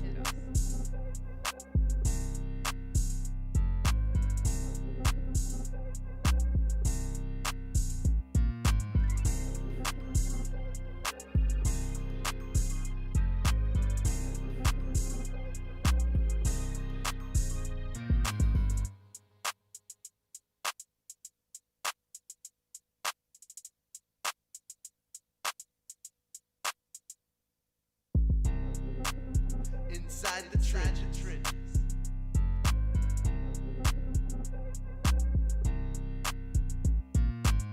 Inside the trenches. It's your host, Marlon Big Fave Favorite. Big ups to the Brewer coming in here, baby. Core Brewer, two-time NBA, one-time NBA champion with the Dallas Mavericks, and also two-time champion, NCAA champion with the Florida Gators. 7-pick overall, first round. Right. Man, big ups to Core for coming through here. Inside the trenches. Yeah, that was the first. Yeah, real talk. Yeah, I didn't put it round. out there. I didn't realize that. And KB, you little one, hey Come bro, on. I want my 13, bro. You What? took my shoes. 11. Yeah, CL said 5'11". 111. We looking for you now. I'm gonna have me come to the country day and I don't want to come in them good people neighborhood looking for a pair of cool brews. I'm a football player. You a basketball player. Have my damn shoes. It's inside the trenches. Well, we love high school spotlights. No doubt. And our next two guests actually. We got the two hit of the day, baby. Come on. Head coach, assistant coach over at McMain. That's the same school Lil Wayne went to, and it is known for their academics. But guess what? We're bringing that championship flavor over there. Our next guest won a couple of state championships over at Edna Carr as assistant coach. His older brother coaches at Tulane University. And our other guest on, dad coaches, and he's following along. Well, he also has several championships himself. That's right. We got to factor that in. Yes, indeed. Our next guest, we have Coach Poppy Hayes, and we have Noel Ellis, the third. Welcome to the show, fellas. The second. The third, the baby. Welcome to the show. There are two of them. You heard me? Thank you for having us on. Yes, indeed, fellas. So, Appreciate y'all. Coach, I'll start with you first. First-time head coach. I remember you and I talked about this. Great opportunity for you. I guess talk to our viewers. How's the McMain experience been so far? It's been great, honestly. At first, the time was going slow from February when I first accepted the job, and now it sped up tremendously. You know, we're a week away from the Jamboree, 2 weeks from week one, but honestly, the staff, the administration, the kids have been receiving me and the coaching staff very well. Well, we're so happy to have both of you gentlemen. You know, I go so far back, and I remember the days where McMain didn't have AC. And now it's a big, beautiful, renovated school. You have the new gymnasium in the back. What's going to be new to what you guys are going to bring to McMahon and South Claiborne Street uptown? First, we're not really doing anything special. We have to first pay respects to the first head coach Sam Hill, Kevin Roussel, and even the guys that came after him. Torrey Dennis, Shane Williams, and Brandon Walters. But what we're bringing here is just honestly we're bringing accountability, structure, responsibility towards the boards. That's all we're trying to preach, and then also just making sure that they understand that when the ball deflates, when high school, college, NFL is over with, you got something to fall back on. You could be a productive father, citizen, husband. That's what we're preaching because we know that the ball is going to always deflate. Well, I want to come to you next, Coach Ellis. It's your first time at McMahon this year as well. Yeah. What has the experience been like for you? Spring ball, getting you guys together. Which group you have on the team? Talk to our viewers. Yeah, just getting my feet underneath me in a high school setting. It's been real good. I've been adapting very well with it. Coach does a really good job of keeping us so focused on the process, because we live in a world where it's so easy to be focused on instant gratification, so focusing on a process and not the results that you want. When you focus on a process and so much, it grooms those results that you want, and he does a really good job of keeping me, the coaching staff, and especially the kids focused on that. Coach Ellis, we've known that you have been, you've had coaching jobs all over this city, and we're definitely happy to have you here on ESPN, both of you gentlemen, and I've been probably knowing both of y'all probably a little longer than y'all realize, and super proud for this moment. What philosophy? We just understood what Coach Hayes' philosophy was. What is the philosophy, and what part of the team that you're going to coach this year? So I'm gonna be the defensive coordinator over there.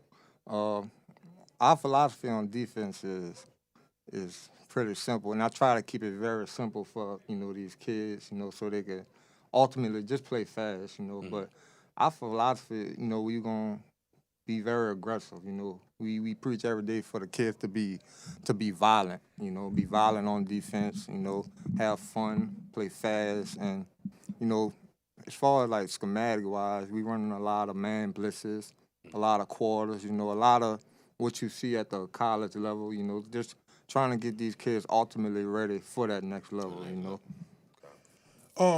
Coach Poppy, my question's for you next. What are some of the biggest challenges? First-time head coach, we know that comes with a lot of responsibility, and I like the way Coach described, just giving y'all enough time to focus and be able to take care of the task at hand. But as a new head coach, what has been some of your biggest challenges? Biggest challenges, honestly, just keeping the kids focused, like Coach Noel said, just making sure they're focusing on the process because we all know it's social media, and that's what they live for. They live for the 30-second bites, the highlight reels. So just keeping them focused day to day and just making sure that they understand that if you play hard at practice and treat practice like it's 7 o'clock on a Friday, the game day should be easy. So that's the biggest thing. And then the second thing is just, like I said, getting the buy-in, making sure we have the numbers up. When I first took over in February, right after Mardi Gras, they were sitting about 25. Now we're pushing about 45 to 50 kids right now. Oh, wow. So making sure that they understand that, number one, we care about them. Number two, making sure that they understand that we love them. We love them outside of football. Whether you mess up, whether you do good, we're going to always be there with the tough love and the soft love at the same time. But just to come back to your question, but the biggest challenge is, like I said, just getting them understanding that, number one, you deserve it. You deserve great coaching. You deserve top-of-the-line production. You deserve the top-of-the-line preparation. Now it's time for us to go out there and earn it. If y'all are just tuning in to Inside the Trenches, we got the head coach and the defensive coordinator in the building. We have Coach Poppy Hayes, and we also have Coach Noel Ellis, the second baby. Two of them. You know what I'm saying? Guys, I'm excited for y'all because, hey, it's football season now, and y'all got so much to look forward to. Brand new job. You got some kids that's encouraged. I mean, you basically spent the last several months, getting that roster a little full so to get some guys over there, some of the challenges. But now it's time to play ball. Talk to our viewers about y'all schedule. I know here on Fripp TV we're going to broadcast some of the games and things of that nature. Who y'all scrimmaging? What's the jamboree? Who y'all opener? Well, starting this Thursday for our fall scrimmage, we have a 3-way scrimmage with the Willow and Cohen over at Willow for 5:30. Okay. And then next week, they call it the Catholic League Coliseum at Tag Garmlin. We got Booker T. Washington for 5:30 for the jamboree. Okay. And then we're going to take our talents down to Bell Chase and put up a good fight and make sure we compete. And then we back in the city. We got a young audience, followed by Riverdale. Then we have, after Riverdale, we have South Platte at home. And then we get into Carver, we get into Reed, and then we get into district play. We have Kennedy, we have 35, and we have Carver. That's it. Boy, them boy got a schedule on the cool, Well, son. first of all, I love how Coach know that schedule like I know the same schedule. So I can appreciate that, Coach. I can appreciate that. What's the expectation of your first year? Not too much pressure. Just what's your expectation from each one of you gentlemen? What y'all feel like is the expectation of this year at McMahon? Well, I'll go first. Our expectation is, like Coach know, he's over the defense. Number one, bend but don't break. You know, right now we're not in a position right now to have the best talent, but we have some hard-working kids. And they believe in us, so just making sure that they understand, number one, defense got to be on point. Two, our special teams coordinator, Markel Johnson, making sure that we have a clean running show from the kickoff and all the transitions. And then finally on offense, let's move the ball and score some points.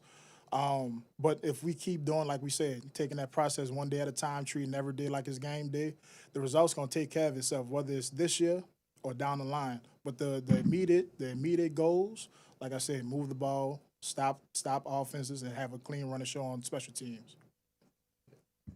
Yeah, on the defensive side of the ball, I say, man, just make offenses drive the field on us, like eliminating explosive plays, playing aggressive, like especially up front. You know, this inside the trenches. So we preaching trenches over there at McMahon too, like playing aggressive, always playing on the offensive side of the ball. You know, just playing in their backfield a lot.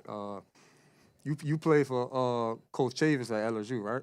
No, I just missed Chavis. I Okay. played. So you running that defense? Yeah, we're very similar, you know. Yeah. And I know that defense is like caters to the trenches a lot. Oh, you know, I yeah. know, you know, so we really pushing the trenches a lot, and they've been responding, bro. Like my D-line coach, Coach Manny Doyle, he does a really good job with that D-line, getting them ready to play, having them striking with their hands. And Coach Markel, he got the linebackers. He got them playing very sound, you know, they very multiple, they very versatile. They good against the run, they very good against the pass. They all around linebackers at that level. And with the secondary, you know, I got a really good DB coach, Coach Jawan Offrey. He's on them every day, you know, and, you know, I go back there. I'm a DB guy too, so we tag team them together. You know, they very sound in how they play cover zero, how they play one, you know, how they play their zone. So we're going to be very sound on defense this year. We're going to be tough on defense. You know, we're going to be aggressive. We're going to play sound, and we're going to make offenses drive the field on us, you know. I got two questions for you, Coach Ellis. One, are you a sideline coach or do you like to be in the booth? I'm going to start that. I That's know my the first answer question. to that question. Look, I've been a sideline coach, you know, ever since I got into high school coaching. So, but I really trust my coaches on the defensive side of the ball, and I think I preach to them, you know, being a head coach of their room, you know, just controlling their room, and they've responded, have done a good job with that. So I'm going to go ahead and go up this year. It's going to be a challenge for me. It's going to be different. A little different. I know I'm going to try to itch to get back down there, but I'm going to really stay solid and, you know, having that trust in them to just, you know, be on their position play by play. And that's going to be good for me, too, to really see the game from a different perspective, like being up top and seeing everything, to work on my communication down to them. Like, it's gonna be a lot. I'm gonna be up there taking my notes, you know. And I've been looking into some coaches, like even on the offensive side of the ball, that be in the boot, like at the college level, NFL level, you know, see what they do well, see how they, like, you know, make it work. So I'm gonna figure it out. It's gonna fit well with me. I'm gonna definitely figure it out. And my second question, me being a former defensive tackle on the interior line, your big boys up front, any names, seniors on your team, juniors that I should look for this year? Yeah, I got 2 seniors on the line this year. My defensive end, Hayden Wallace. He's gonna be a really good kid, man. He made a 28 on the ACT. He's very smart. You know, he communicates well with that front. You know, he's talking to the guys behind him on the second level. He's talking to his nose next to him, making sure everybody just sharp. So I've been very impressed with Hayden. I think he's gonna have a really good year for us. You know, he take care of his body, so I know he'll stay healthy too this year. Another one, my 3 tech, he plays 3 tech and defensive end. So, because we're a multiple front, you know, so he moves a lot, and he's learning both of those spots. He knows, like, what he got to do at 3 tech and then his name is Chris Stevenson. Okay. So, Chris going to be real big for us. And my true freshman, my nose tackle, Zamroni Francis. You starting a freshman on the nose? Oh, yeah. Come on. Yeah. Oh, wow, that must be a big boy. Yeah. What middle school he come from? Andrew Wilson. All right. Wilson. Cool. That's what's out. Gee. Yeah. Well, we know because of you two gentlemen that McMahon is in for not just a better situation, but you guys will surprise some people this year. You know, because we understand the history of high school football here in New Orleans. We understand where you guys originated from. But I am confident, so confident that we'll make sure that when we on Fripp TV that we show up at a McMahon game this year with these two gentlemen at the helm. And I'm very excited to see you guys do your magic. Give me one player that the whole city don't know about, but will know about this year and will show out this year.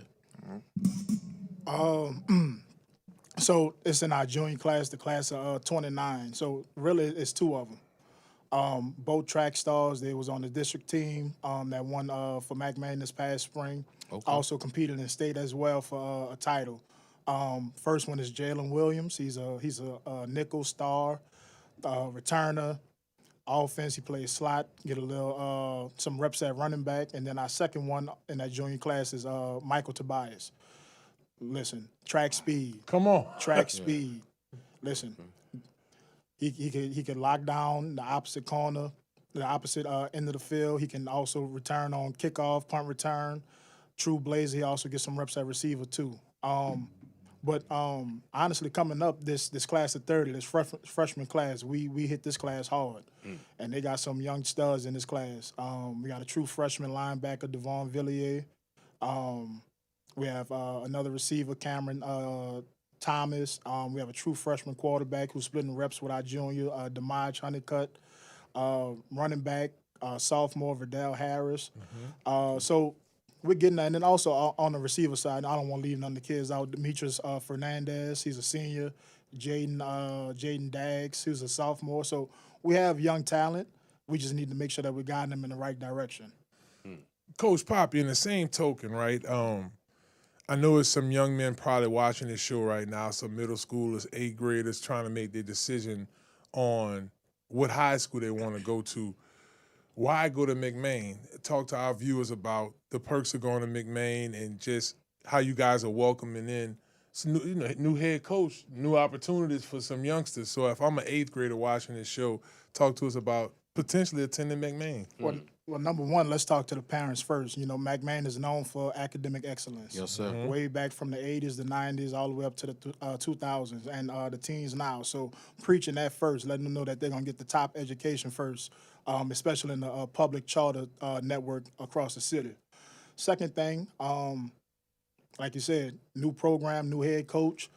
You get to come in fresh. You know, we're not looking for perfection. We're not looking for excellence. We're just looking for elite effort, hustle, and the willing to be coached. So if you're looking for those things, just like at all the other schools across the city, you know, that no knock on those schools, but, you know, you have an opportunity to come in and play immediately, especially if you bust your tail and show up every day.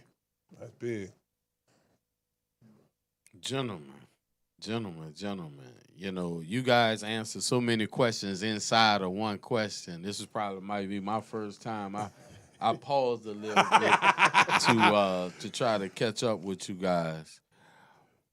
Knowing the history between you two, knowing the pedigree that y'all coming from, what do y'all see for McMahon in the future?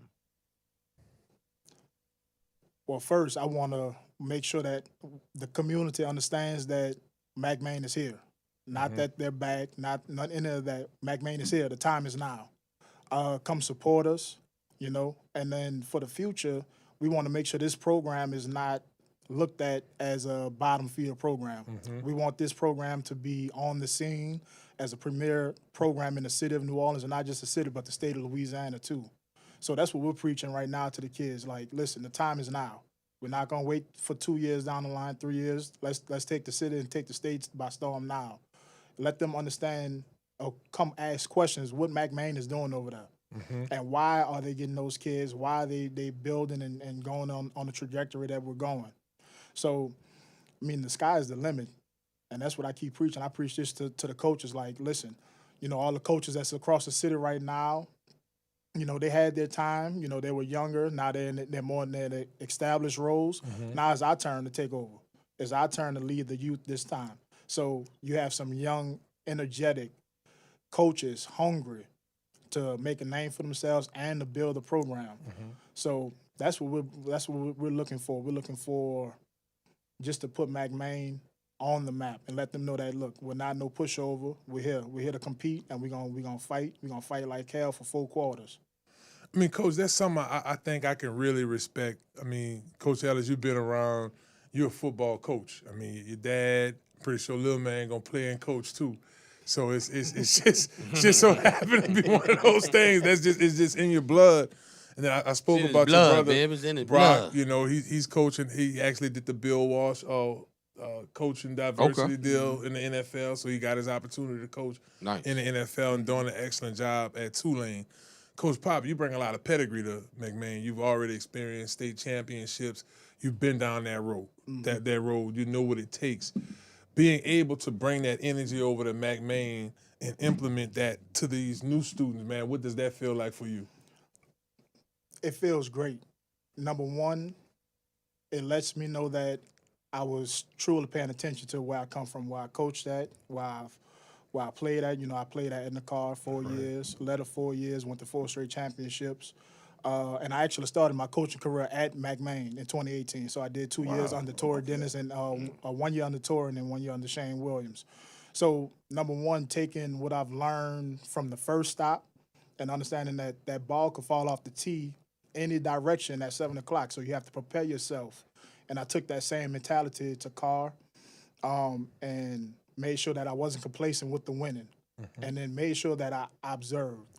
I observed Coach Bryce. I observed Coach Roussel, who was the D-line coach and also helped me with the O-line. Coach T. Howard. I observed all those. And then also taking my talents to go clinic with other coaches too, colleges, state clinics, coaching clinics. So it feels great that, number one, Inspire NOLA trusts me to lead their program.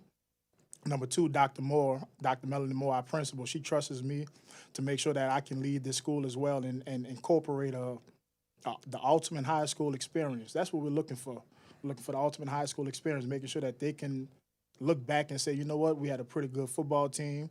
Our auxiliary units was on point, and they could pack the stands. And one thing that I am proud of, we have no daytime games this year. All nighttime, all prime time. It's too hot. Yeah. Yeah, it's and y'all wear black. Yeah.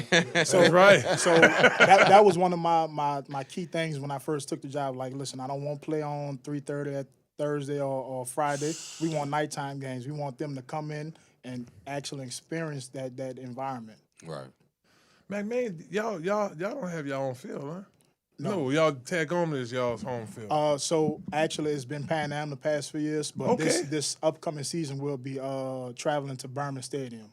Oh. So Berman's y'all home stadium for this season. Okay, that's pretty good familiarity. Home away from home, huh? That's cool. Okay. Yeah. And it's a brand new field. They got a brand new field. Yeah, Inspire NOLA partnered with the Nord Park. So we'll be there for most of our home games. But just giving the kids the ultimate, environment. Number one, new field, new turf, new field goal posts. Just making sure that they're comfortable and they have the best facilities to play at. That's pretty cool. If y'all just tuning in to Inside the Trenches, man, we here with Coach Poppy. We here with Coach Ellis. Y'all be sure to check out McMain football season. Listen, these guys are dedicated to the young men, and I think that's something that's more important than anything else. Man, time flies, fellas. The show's just about over. But before I let y'all leave, I want y'all to talk to our viewing audience about what they can expect this football season for McMain. And it's a lot of young coaches. I think Coach Poppy said a lot in regards to coaching clinics and being able to have mentors. So, Coach Poppy, if you can go first, Coach Ellis, either or, it don't matter. But if y'all could talk to our audience, just motivate the young coach who's trying to get into the business. I was talking with Charles Jones earlier, Tulane tight end, and he wanted to get involved in coaching. So I know he's watching right now. Definitely. Y'all guys, if y'all don't mind, Coach Ellis, you go first. Yeah, so you right there. Yeah, so just as a young coach, coming up in the coaching profession down here in New Orleans, I would say just find ways to decrease yourself to increase yourself. He talked to me about that a lot. Humble yourself, man. Just learn as much as you can. Always stay ready for your next opportunity. I'm learning a lot. I learned a lot of that at COAH, and I'm still learning it here with head coach Poppy. Just always be willing to learn, bro. Always humble yourself. Don't ever think you just got it all figured out. Don't ever think you just know it all and you just can't learn no more. As long as you live, as long as you're in this profession, you're gonna always be learning. So that would be my advice. I say the same thing. Never stop seeking knowledge. Once you feel as if you got to figure it out, that's the moment you did. And then I also encourage our young coaches. Number one, make sure you have your priorities in line. We'll do football for free. We'll do it for whatever the stipend they give us. That's gas money from all the kids that we drop off and pick up. But keep your priorities in order. Faith, family, football. Do not neglect those three. Whenever you get time to get out the facility early, go home to your family. On Sundays, before staff meeting, go to church, or at least, talk to God. Just make sure we keep those things in order. Because if you don't, one area of your life is going to decrease. So just making sure that we upholding that standard. We're young, so we feel as if we can get away with a lot of things. And we try to seek the foundation of faith later on. But let's start it now. Making sure that we're preaching that to our boys, making sure that they understand that, it's a higher calling, it's a higher purpose. And, we're on these paths for many different reasons. We don't know why. But just making sure that, you give reverence to God, making sure that you're preaching to the kids, and making sure that you're taking care of the parents as well, too. Communicate, over-communicating. And that's from coach to coach. That's from coach to parent, coach to player, coach to administration. Try not to talk bad about your administration, what's not going right at your school. Keep those things in-house and making sure that you come up with solutions and not create more problems for your administration. Well, he's Coach Poppy Hayes. We got Coach Noel Ellis II in the building. They're McMain football. That's right. It's something to be excited about, baby. Coming this Brand fall. new coach there. Listen, winning pedigree. These guys are not only great coaches, but they're great men as well. Man, we appreciate y'all so much for coming on the show today. Thank y'all. Well, that's a big-time show right there, baby. Just like that, we finished. You heard me. Y'all make sure y'all check out McMain. Yes, indeed, this football season. This weekend, they got the Jamboree coming up, the Catholic, what they call it? Catholic Coliseum. Catholic Coliseum. They're going to be playing Booker T, and then they scrimmaging out there Willow. You know what I'm saying? That Wild Willow. You know what I'm talking about? They're going to be doing that there. Uptown. Thank y'all so much for coming on the show. Shouts out to Coach, former Pelicans coach, Coach Corey Brewer. Definitely shouts out to him. I'm looking for my shoes, y'all. But, hey, I'm telling KB, I'll come over there and snag them shoes. I'll get them. So big ups to them. The Big Baller brand, Grassroots. Y'all will be seeing them a lot around here. Big ups to Frap TV. Once again, Fripp, I said Frapp. Hey, Jason, I'll tell him I'm definitely, Monday brain. What you say, CL? I just think it's a great show, brother. It really was. I'm really grateful to not just be here on ESPN, but we're keeping it local. Mm-hmm. We're keeping it grassroots. We're letting not just the young coaches show up, the old coaches as far as Coach Brewer, and we really just staying grounded with New Orleans and the surrounding areas, even Baton Rouge. And I'm actually proud of this show, and I'm proud of this moment right now. I just wanted to speak. Now, that's big time words, CL, and I appreciate that, brother. So, once again, y'all, CL, hey, bro, you just nailed it, dog. Like, big ups to our viewing audience. Yeah. This was a really great show. I like having the coaches and players coming on here. So once again, shouts out to the Gordan McKernan injury attorneys for sponsoring the show. Get Gordan and get it done. Big ups to Conquer Sports Pros, babies. csportspros.com. We might catch us over there at McMain, man, working with the middle schoolers in Atlanta. When they win district, we had them here first. That's right. Hey, right quick. We had them here first. Right. Big ups to Dr. Kendra. Be sure to visit stillbody.org. Check her out as well. All her great products. I got, I'm 300 with a 6-pack. That's because of her. Still looking like the Hawk. Got the Hawk shirt on it there. Check them out there. Smash. Big ups to her. Shouts out to the Blue Crawfish. Oh, for sure. Y'all make y'all way to Tremere right there on Duman Street. We'll be doing away games there. Yeah. So, coaches, y'all are more than welcome for the Saints player away. Y'all come over there, get something to eat. Week 1. Coach, nachos on me, Coach Ellis. I got you, baby, right. for sure. You might want a little sip, too, young man. Watch out there now. Big ups to him. Once again, ESPN Baton Rouge, shouts out to y'all for broadcasting us every Monday, y'all, 6:30 p.m. We'll be right here at the Loyola studio. Big ups to you, Pete, Tobi, all our production crew, and that Damian, everybody in there working. We appreciate it. They're back in the building. Building. That's why I like it. We doing it, baby. So thank y'all so much for tuning in, and we'll be back next week. You heard me? Peace is inside the trenches. Holla.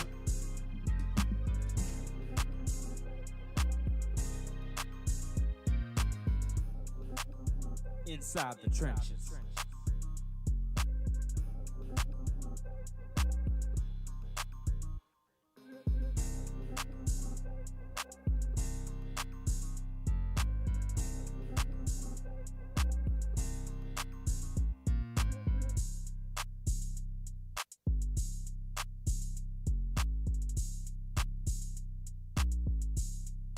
Dentro de las trincheras.